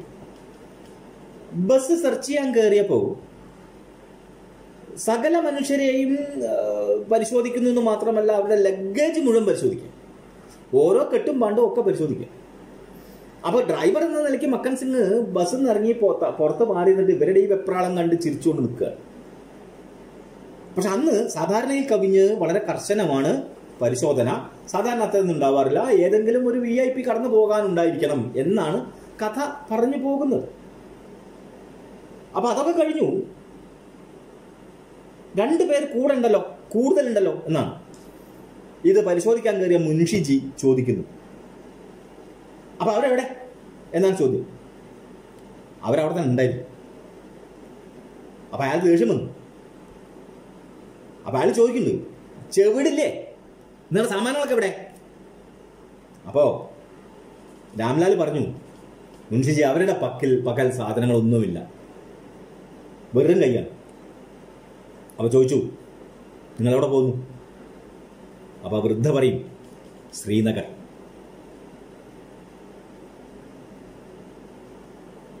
അവരുടെ തൊണ്ട ഇടറിയിട്ടുണ്ടോ എന്ന് മക്കൻ സിംഗിന് തോന്നി എന്നാണ് കഥ പറയുന്നത്. അപ്പൊ ഒരു ടിക്കറ്റ് ചോദിക്കും. അപ്പൊ ടിക്കറ്റ് എടുത്തു കൊടുക്കുമ്പോൾ ഇത് ജമ്മുവിലേക്കാണല്ലോ, ശ്രീനഗറിലേക്കുള്ള ടിക്കറ്റ് അല്ലല്ലോ. അപ്പോ അവരൊന്നും ഇടുന്നില്ല. പകുതി വഴിക്കുള്ള ടിക്കറ്റേ ഉള്ളൂ. നിങ്ങൾ പോകുന്ന ശ്രീനഗറിലേക്കാണെന്ന് പറയുന്നു, പക്ഷെ ജമ്മുവിലേക്കുള്ള ടിക്കറ്റ് ആണല്ലോ. അപ്പോ 1-2 ആൾക്കാർ ഇടപെടുന്നത്. അവർ പറയും, അത് നിങ്ങളുടെ വിഷയമല്ലല്ലോ മുൻഷിജി, അത് നിങ്ങളുടെ വിഷയമല്ലല്ലോ, അവരെവിടേക്കാലും പോയിക്കോട്ടെ, നിങ്ങൾക്ക് എന്താ, ഓഹോ അങ്ങനെയാണോ എന്നും പറഞ്ഞിട്ട് അയാളങ്ങ് പോകുമ്പോൾ അയാളൊരു ഡയലോഗ് പറയും. നിങ്ങൾ തന്നെയാണല്ലോ പഞ്ചാബിന്റെ കഥ കഴിച്ചത്.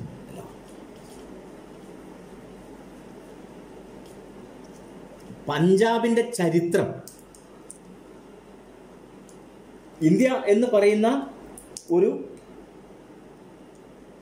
ദേശത്തിന് ശരിക്കും പറഞ്ഞാൽ ഇന്നത്തെ ഇന്ത്യ, പാകിസ്ഥാൻ, ബംഗ്ലാദേശ്, ബർമ, ഭൂട്ടാൻ, ഇത്രയും വലിയ ഒരു ഭൂപ്രദേശത്തിന് ശരിക്കും പറഞ്ഞാൽ ഭക്ഷണം കൊടുത്ത സ്ഥലമാണ് പഞ്ചാബ്.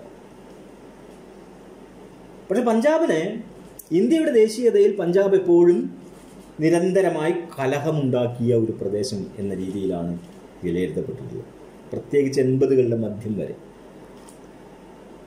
അതവിടെ നിൽക്കട്ടെ, അത് മറ്റൊരു വിഷയമാണ്. നിങ്ങൾ തന്നെയാണല്ലോ പഞ്ചാബിന്റെ കഥ കഴിച്ചതും എന്ന് പറയും. മക്കൻ സിംഗിന് അയാളാകെ വിളറിപ്പോയി. അയാൾക്ക് മറക്കാനാവാത്തത് പഞ്ചാബിന്റെ കഥ മാത്രമാണ്. അയാൾ അവിടെ നിന്ന് പുറത്തേക്ക് എവിടെ പോകണമെന്നും ആഗ്രഹിച്ചില്ല. അയാളുടെ അച്ഛൻ കൃഷിക്കാരനായിരുന്നു, അച്ഛന്റെ അച്ഛനും കൃഷിക്കാരനായിരുന്നു, അയാളും കൃഷിക്കാരനായിരുന്നു. അവരുടെ വീടുകളിലൊക്കെ തുരുമ്പെടുത്താണെങ്കിലും കൃപാണുകൾ ഉണ്ടായിരുന്നു. അവരവരുടെ കൾച്ചർ വിട്ട് എവിടെയും പെരുമാറിയിട്ടില്ല.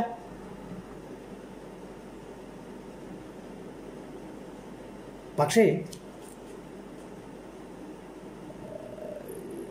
6-6.5 അടി ഉയരവും അതിനനുസരിച്ച് കായശേഷിയുമുള്ള മക്കൻ സിംഗ് എന്ന് പറയുന്ന ഒരു മനുഷ്യന്റെ മുഖത്ത് നോക്കി ഉണങ്ങിയ കമ്പിച്ചൂല് പോലത്തെ ഒരു മനുഷ്യൻ മുൻഷിജി ഇങ്ങനെ അടച്ചാക്ഷേപിച്ച് പറയും. ഒരു ജനത അനുഭവിക്കുന്ന അപമാനത്തിന്റെ ആഴം എന്താണ് എന്ന് ഓർത്ത് നോക്കുക. സത്യത്തിൽ കൊല്ലാമായിരുന്നില്ലേ തിരിച്ചും എന്നാണ് ചോദ്യം.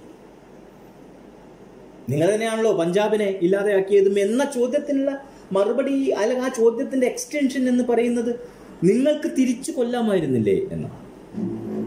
കൊല്ലാമായിരുന്നല്ലോ, മക്കൻ സിംഗ് പറയും കൊല്ലാമായിരുന്നല്ലോ, പക്ഷേ ചെയ്തില്ല. എന്തുകൊണ്ട് ചെയ്തില്ല എന്നതിന് ഉത്തരം അയാൾക്കില്ല. അയാൾ അസാമാന്യമായി ദേഷ്യം വന്ന് പല്ല് ഞെരിച്ച് പിടിച്ചിട്ടാണ് നിൽക്കുന്നത്. അയാൾ ആ കലാപത്തിന്റെ കാലത്ത് നാട്ടിലില്ല. നാട്ടിൽ കലാപമൊക്കെ കഴിഞ്ഞ് തിരിച്ചെത്തിയപ്പോൾ അയാളുടെ സുഹൃത്ത് ബച്ചൻ സിംഗാണ് പറഞ്ഞത്, നിന്റെ അച്ഛനെ തറിച്ചാണ് കൊന്നത്. അവൻ കണ്ടിട്ടില്ല, പക്ഷെ അവനോട് ആരോ പറഞ്ഞതാണ്. അച്ഛനെ കൊന്നവരോട് പകരം ചോദിക്കേണ്ട ഉത്തരവാദിത്തം മകനുള്ളതാണ്. ഉത്തരേന്ത്യയുടെ ഏറ്റവും വലിയ ശാപവും അതാണ്.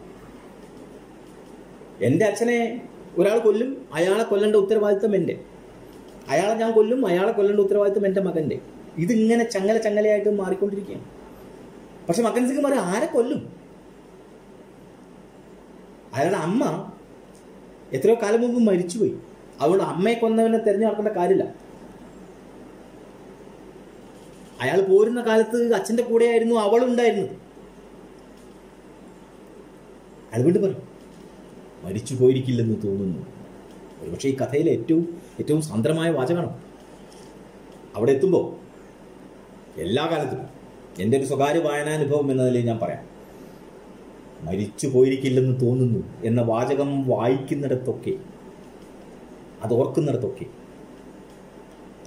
ഞാൻ ഇടറി നിന്നിട്ടുണ്ട്. മനുഷ്യജീവിതത്തെക്കുറിച്ചും അതിൻ്റെ സന്ത്രാസങ്ങളെക്കുറിച്ചും അതിൻ്റെ ഈ എന്താ പറയുക പ്രവചനാതീതമായ അവസ്ഥയെക്കുറിച്ചൊക്കെ നമ്മൾ പറയുമ്പോഴും ഇത്തരത്തിലൊക്കെ ആണല്ലോ ജീവിതം മനുഷ്യനോട് പ്രതികരിക്കുന്നത് എന്ന് തോന്നുമ്പോൾ ഉണ്ടാകുന്ന ഒരു ഉൾക്കടച്ചിലുണ്ട്.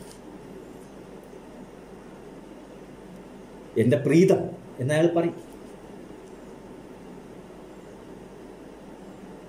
ഒരുപക്ഷെ അവൾ കറാച്ചിയിലായിരിക്കാം, എവിടെയാണെന്ന് അറിയില്ല. ബസ് അയാളെ കാത്തുക, അവർ പുറപ്പെടും.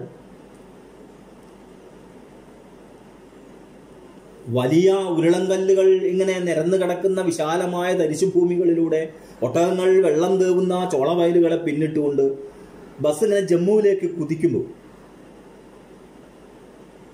അയാൾ ആലോചിക്കും, തനിക്ക് ജീവിതത്തിൽ ഒരാളെയും ഉപദ്രവിക്കാനാവില്ല, തനിക്ക് ജീവിതത്തിൽ ഒരാളെയും ഉപദ്രവിക്കാനാവില്ല.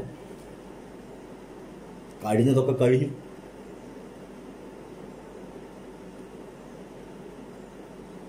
അയാൾ ഡൽഹിയിലുള്ള ഇളയമ്മയുടെ കത്ത് വരാത്തതിനെ കുറിച്ച്, പണ്ട് അയൽവാസിയായിരുന്ന ആളുടെ മകളുടെ കല്യാണത്തിന് സമ്മാനം കൊടുക്കേണ്ടതിനെ കുറിച്ച്, ജീവിതത്തിൽ ചെയ്തു തീർക്കാനുള്ള ഇത്തരത്തിലുള്ള ചെറിയ ചെറിയ കാര്യങ്ങളെക്കുറിച്ച്, തനിക്ക് കിട്ടുന്ന ശമ്പളത്തിൽ 10% മാത്രമേ താൻ ഉപയോഗിക്കുന്നുള്ളൂ, ബാക്കിയൊക്കെ ഇങ്ങനെ ആർക്കെങ്കിലുമൊക്കെ കൊടുത്ത് ജീവിക്കുന്നതിൻ്റെ സന്തോഷത്തെക്കുറിച്ചൊക്കെ അയാൾ ഇതിനെ അങ്ങനെ ആലോചിക്കും. എതിരെ ഒരു പട്ടാള ക്യാമ്പ് കടന്നപ്പോൾ എതിരെ സൈഡ് തെറ്റിച്ച് വരുന്ന വൃദ്ധനായിട്ടുള്ള ഒരു വണ്ടിക്കാരൻ അയാൾ മക്കൻ സിംഗ് പറയും, അമ്മവ ജീവൻ സൂക്ഷിക്കണേ. അയാൾ എത്ര പെട്ടെന്നാണ് അയാളുടെ മനോഘടനയെ, മനോവിചാരങ്ങളിൽ നിന്ന് അയാൾ രക്ഷപ്പെടാൻ ശ്രമിക്കുന്നത് ഓർത്തു നോക്കുക.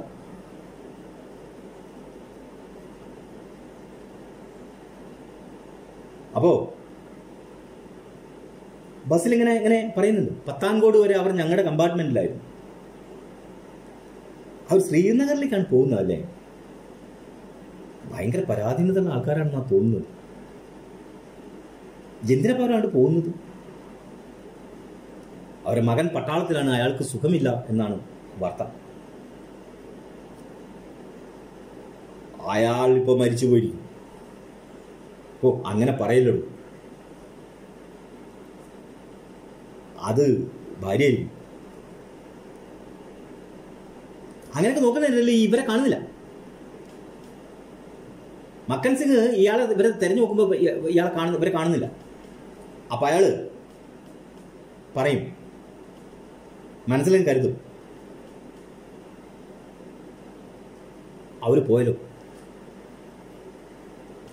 എന്തെങ്കിലും ഒരു ഉപകാരം ചെയ്യാന്ന് വിചാരിച്ചാൽ അവരെ കാണാനുമില്ല. അത് വെറുതെ ഇങ്ങനെ പറയും, അവർ പോയെന്ന് തോന്നുന്നു. എങ്ങോട്ട് പോയി? അവർ ശ്രീനഗറിലേക്ക് നടന്നിട്ടുണ്ടാവുന്ന 200 നാഴിക നടക്കാൻ പറ്റുമെന്ന്. ഓ, ഒരു പുതിയ ജോഡി ചെരുപ്പെങ്കിലും ഉണ്ടായിരുന്നെങ്കിൽ നന്നായിരുന്നു. ഇത്തരത്തില് അവരെ കുറിച്ച് ഇങ്ങനെ ചർച്ചകൾ നടക്കുന്നതിന്റെ ഇടയിൽ പറയും, ആ ചെറിയത് കാണാൻ നന്ന്, വല്ലോർക്കൊരു മോഹം തോന്നിയാൽ എന്ന അർദ്ധോക്തിയിൽ നിർത്തുന്നുണ്ട് ഒരു യാത്രക്കാരൻ. കൽക്കത്തയിലെയും ഡൽഹിയിലെയും സ്ഥിതി അതാണ് എന്ന് അതിനോട് കൂട്ടിച്ചേർക്കുന്നുണ്ട്.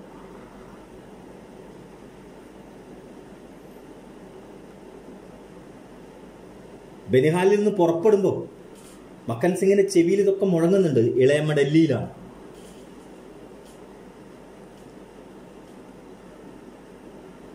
ജമ്മുവിന്റെ തെരുവുകൾ അയാൾ പിന്നിടുക. അങ്ങനെ ഒരു വലിയ വളവ് കഴിഞ്ഞപ്പോൾ അയാൾ പെട്ടെന്ന് ബസ് നിർത്തി. നിർത്താനുള്ള കാരണം ആ സ്ത്രീയും മകളും ആ നിരത്തിലൂടെ, ആ റോഡിലൂടെ നിരാലംബരായി നടന്നു പോകുന്നത് കണ്ടിട്ടാണ് നിർത്തിയത്. അയാൾ അവരോട് മുഖത്തൊന്നും നോക്കില്ല. അയാൾ ചോദിക്കും, നിങ്ങൾ വരുന്നോ? അപ്പൊ ആ വൃദ്ധ വളരെ ആശാപൂർണമായ കണ്ണുകളോട് പറഞ്ഞു, മകനെ, ഞങ്ങളുടെ കയ്യിൽ പണമില്ലല്ലോ. മകനെ എന്ന ഒരൊറ്റ സംബോധന മക്കൻ സിംഗിന് അയാളുടെ അമ്മയെ ഓർമ്മ വന്നു. അമ്മ മാത്രമേ അയാളെ ഇങ്ങനെ മകനെ എന്ന് വിളിച്ചിട്ടുള്ളൂ. അയാൾ പറയും, നിങ്ങൾ വന്നോളൂ, കയറിയിരിക്കെ. രാമനാഥ് വാതിൽ തുറന്നു കൊടുക്കും. ദൈവം നിങ്ങൾക്ക് നന്മ ചെയ്യും, ദൈവം നിങ്ങൾക്ക് നന്മ ചെയ്യും എന്ന് ഇടറുന്ന കണ്ടത്തോടു കൂടി ആ സ്ത്രീ പറഞ്ഞു. ബസ് നീങ്ങി.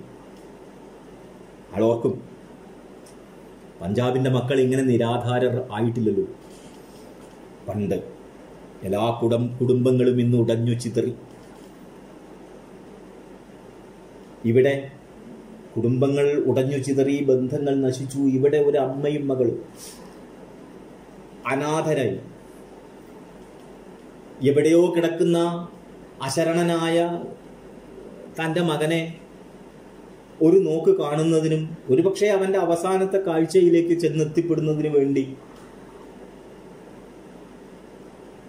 നിരാലംബതയുടെ പരമാവധിയിൽ നിന്നുകൊണ്ട് ഒരു യാത്ര ചെയ്യുന്നതിനെ മക്കൻ സിംഗ് അഭിമുഖീകരിക്കുകയാണ്.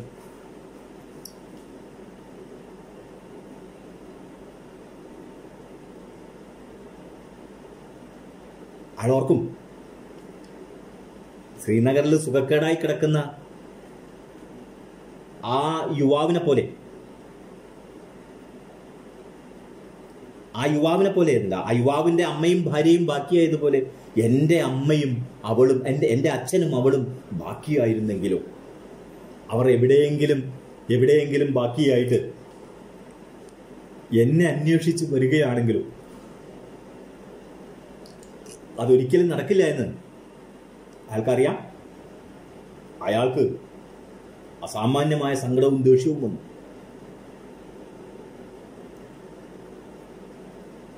അയാൾ ജമ്മു വിടുന്ന സമയത്തൊക്കെ അയാൾക്ക് ആ പ്രദേശത്തെ അങ്ങേയറ്റം ഇഷ്ടമാണ്. കാരണം അങ്ങേയറ്റം ഫലഭൂയിഷ്ടമായ മണ്ണാണ് ജമ്മുവിൻ്റെ. ആ മണ്ണിൽ പണിയെടുക്കുന്ന മനുഷ്യർ വിളയിച്ചിരിക്കുന്ന വിളവുകളിലേക്കും അതിൻ്റെ പച്ചപ്പിലേക്കും കണ്ണയച്ച്, വിൻസ്ക്രീനിലൂടെ കണ്ണയച്ച് വാഹനം ഓടിക്കാൻ മക്കൻ സിംഗിന് വലിയ താല്പര്യമാണ്, ഇഷ്ടമാണ്. അയാൾ അങ്ങനെ എന്തൊക്കെയോ ആലോചിച്ച് പോകുന്നതിനിടയിൽ പെട്ടെന്ന് അച്ഛൻ വിളിക്കുന്നതായിട്ട് അയാൾക്ക് തോന്നി. അയാൾ വിൻസ്ക്രീനിൽ നോക്കി വണ്ടി ഒരൊറ്റ നിമിഷം കൊണ്ട് അയാൾ വണ്ടി ചവിട്ടി നിർത്തി. Sudden brake. അയാൾക്ക് മനസ്സിലായി ഒരു വലിയ കൊക്കയിലേക്ക് വണ്ടി അതിൻ്റെ ഫ്രണ്ട് വീല് ഇറങ്ങാൻ നിൽക്കുക. അയാൾ വേർത്തുപോയി. എത്ര മനുഷ്യരുടെ ജീവനാണ് തൻ്റെ കയ്യിൽ കിടക്കുന്നത്. അയാൾ ഓർത്തു, പഴയ നിശ്ചയം, ഒന്നിനെ കുറിച്ച് ഓർക്കില്ല. അയാള് സ്വയം ശപിക്കും. ആ തള്ളയും മോളെയും കണ്ടതാണ് അബദ്ധമായത്, കാണണ്ടായിരുന്നു ഇതൊന്നും. അങ്ങനെ ബനിഹാൽ വിടാൻ പോകുന്നു. പണ്ഡിറ്റ്ജി ചായ ഉണ്ടാക്കി എല്ലാവർക്കും കൊടുക്കുന്നു. അയാള് പണ്ഡിറ്റ്ജിയോട്, ഞാനൊരു വിഷമത്തിലാണ്, എനിക്കൊരല്പം പണം വേണം എന്ന് പറയുമ്പോൾ, ശമ്പളം കിട്ടിയാൽ ഉടനെ ഞാൻ എത്തിക്കാം എന്ന് പറയുമ്പോൾ, സർദാർജി, പണോ സർദാർജി? ഇല്ലല്ലോ, നന്ന നേരം വിളിച്ചാകുമ്പോൾ ഞാൻ എവിടുന്നാണ് പണം തരിക? പിന്നെ തിരിച്ചൊന്നും ചോദിക്കാൻ അയാൾക്ക് തോന്നിയില്ല. ചോദിക്കേണ്ടിയിരുന്നില്ല എന്നാണ് തോന്നുന്നത്. ഒരു വിധേന നേരം പുലർന്നു. വഴി സജീവമായി. ട്രക്കുകളൊക്കെ ഓടാൻ തുടങ്ങി. ചുമടെടുക്കുന്ന പിള്ളേരുടെ കലബില അവിടെ നിന്നൊക്കെ വരാൻ തുടങ്ങി. അയാൾക്ക് ഭയങ്കര മടുപ്പ് തോന്നി. പുറപ്പെടുന്ന സമയമായി. ആ അമ്മയെയും മകളെയും സഹായിക്കാൻ യാതൊരു നിവൃത്തിയുമില്ലല്ലോ എന്ന് ഓർത്ത് അയാൾ ബസ്സിൽ ചെന്ന് കയറിയിരുന്നു. അവര് ബസ്സിലുണ്ട്. അയാൾ വഴിയിൽ നിന്ന് കയറ്റിയതാണല്ലോ. ബസ് നീങ്ങുന്നതിന് മുമ്പ് ഇൻസ്പെക്ടർ വന്നു.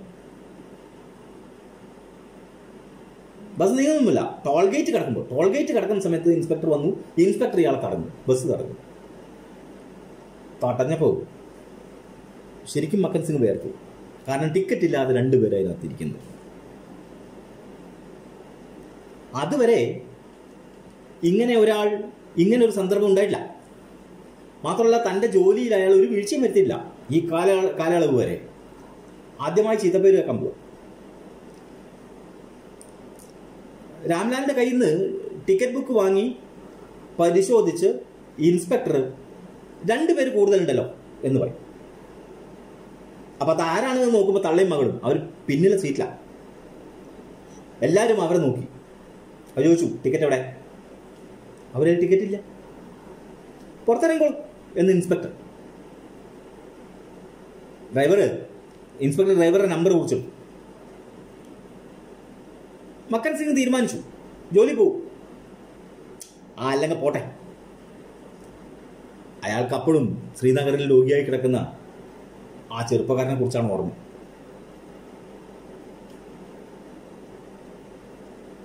രണ്ടു പേരെ അയാൾക്കപ്പോ വല്ലാത്ത അരിശം തോന്നി. ഒന്നാ പണ്ഡിറ്റ്ജിയോട്, പിന്നൊന്ന് ഈ ഇൻസ്പെക്ടറോട്.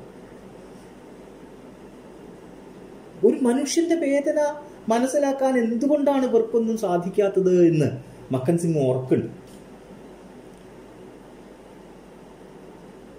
അപ്പൊ മക്കൻ സിംഗ് ഇൻസ്പെക്ടറോട് പറയും, ഇന്ന് ഉച്ചയ്ക്ക് ശ്രീനഗറിൽ എത്തേണ്ടതാണ് അവർക്ക്. ആ വൃദ്ധയുടെ മകൻ രോഗിയായി കിടക്കുന്നു.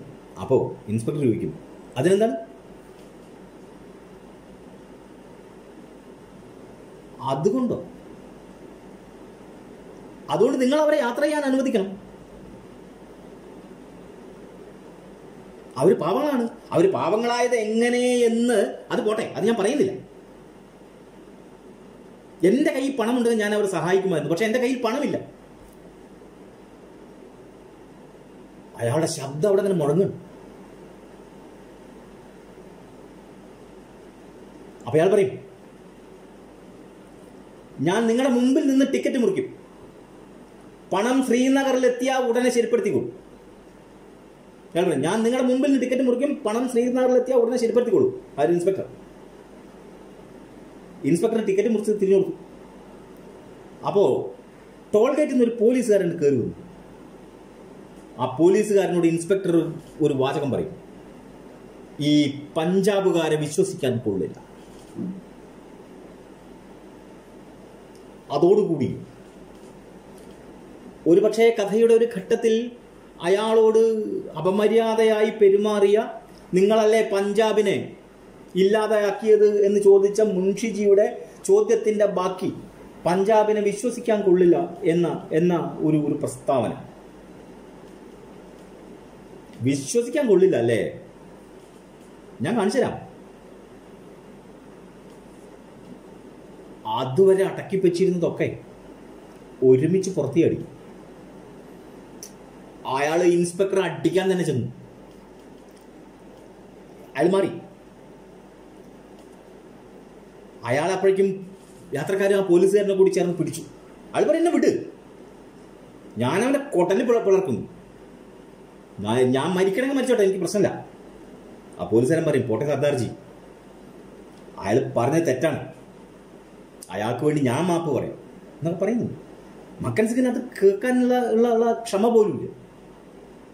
അയാൾ പറയും, എനിക്ക് ജോലി വേണ്ട, വണ്ടി ആരാച്ച കൊണ്ടേക്കോട്ടെ. ഒരു മനുഷ്യന്റെ ആത്മാഭിമാനത്തെ, ഒരു മനുഷ്യന്റെ അല്ല, ഒരു വംശത്തിന്റെ, ഒരു മനുഷ്യന്റെ ആത്മാഭിമാനത്തിന്റെ മുകളിലല്ല, ഒരു വംശത്തിന്റെ ആത്മാഭിമാനത്തിന്റെ മുകളിൽ ഇങ്ങനെ വന്ന് തൊടുന്ന സന്ദർഭം അയാൾ പറയും, നിങ്ങൾ കൈകൾ നിർത്തിപ്പിടിച്ച അയാൾ പറയും, നിങ്ങൾ ഈ തഴമ്പ് കണ്ടോ, ഇത് മനുഷ്യനെ തല്ലിയിട്ടുണ്ടായ തഴമ്പല്ല, അത് ഈ സ്റ്റിയറിംഗ് പിടിച്ചുണ്ടായ തഴമ്പല്ല. ഞാനും എൻ്റെ അച്ഛനും അച്ഛൻ്റെ അച്ഛനും കൃഷി ചെയ്ത് ഒരാളെയും വഞ്ചിക്കാതെ ജോലി ചെയ്ത് കയ്യിൽ തഴമ്പായതാണ്. എന്നിട്ട് ഞങ്ങൾ ഈ പഞ്ചാബുകാരെ വിശ്വസിക്കാൻ കഴിയില്ല. മറക്ക് എന്ന് പറയുന്നുണ്ട് പോലീസുകാരൻ. മറക്കാനോ? ഇനി മറക്കാൻ കഴിയില്ല. ഞാൻ ബസ് എടുക്കില്ല എന്നാണ്. അപ്പൊ അയാൾ പറയും, എത്ര പേര് വരെ കാത്തു നിൽക്കുന്നുണ്ടാവും അവിടെ. അപ്പൊ ആൾക്കും തോന്നും, രോഗിയായ ആ ചെറുപ്പക്കാരൻ. പോലീസുകാരൻ വീണ്ടും പറയും, പോകൂ സർദാർജി. മക്കൻ സിംഗ് ഒരു ഇത്തിരി നേരം ആലോചിച്ച് നിന്നിട്ട് പിന്നെ ഒന്നും പറയാതെ വണ്ടി സ്റ്റാർട്ടാക്കി. അയാള് കാറ്റ് മൂളിക്കൊണ്ട് വീശുന്ന ആ പ്രഭാതത്തിൽ മുന്നോട്ട് നീങ്ങി. ആൾ ഓർക്കും, പഞ്ചാബിൽ മനുഷ്യരെ കൊന്നിരുന്നു, അച്ഛനെ തറച്ചാണ് കൊന്നത്. ഈ ബസ്സിലുള്ളവരെ മുഴുവനും ഞാനും കൊല്ലട്ടെ. പെട്ടെന്ന് ആൾക്ക് മനസ്സിലായി, നെഞ്ചു വേദനിക്കുന്നു, ശ്വാസം മുട്ടുന്നു. വീണാ പിന്നെ ആൾ കരുതും ബസ് വീഴില്ല, ബസ് ഇങ്ങനെ ആകാശത്ത് തങ്ങി നിൽക്കുകയായിരിക്കും ചെയ്യുക. ഇങ്ങനെ ഭ്രമാത്മകമായ അവസ്ഥയിലേക്ക് ഇങ്ങനെ കഥാപാത്രം പോവാണ്. അല്ലെങ്കിൽ ഓർക്കുന്നുണ്ട്, ഞാൻ ലാഹോറിൽ പോകും, പ്രീതത്തിനെ കൂട്ടി ലാഹോറിൽ പോയിരുന്നു, പക്ഷെ എനിക്ക് വേദനിക്കുന്നു. ഇന്ന് ഉച്ചയ്ക്കാണ് എത്തുക, പക്ഷെ ഞാൻ എത്തുകയില്ല. എവിടെയും എൻ്റെ ഒരാളും ഉണ്ടാവില്ല.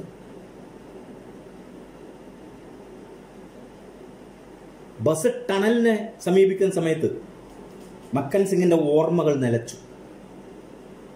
ആൾക്ക് വലിയ ക്ഷീണം തോന്നി.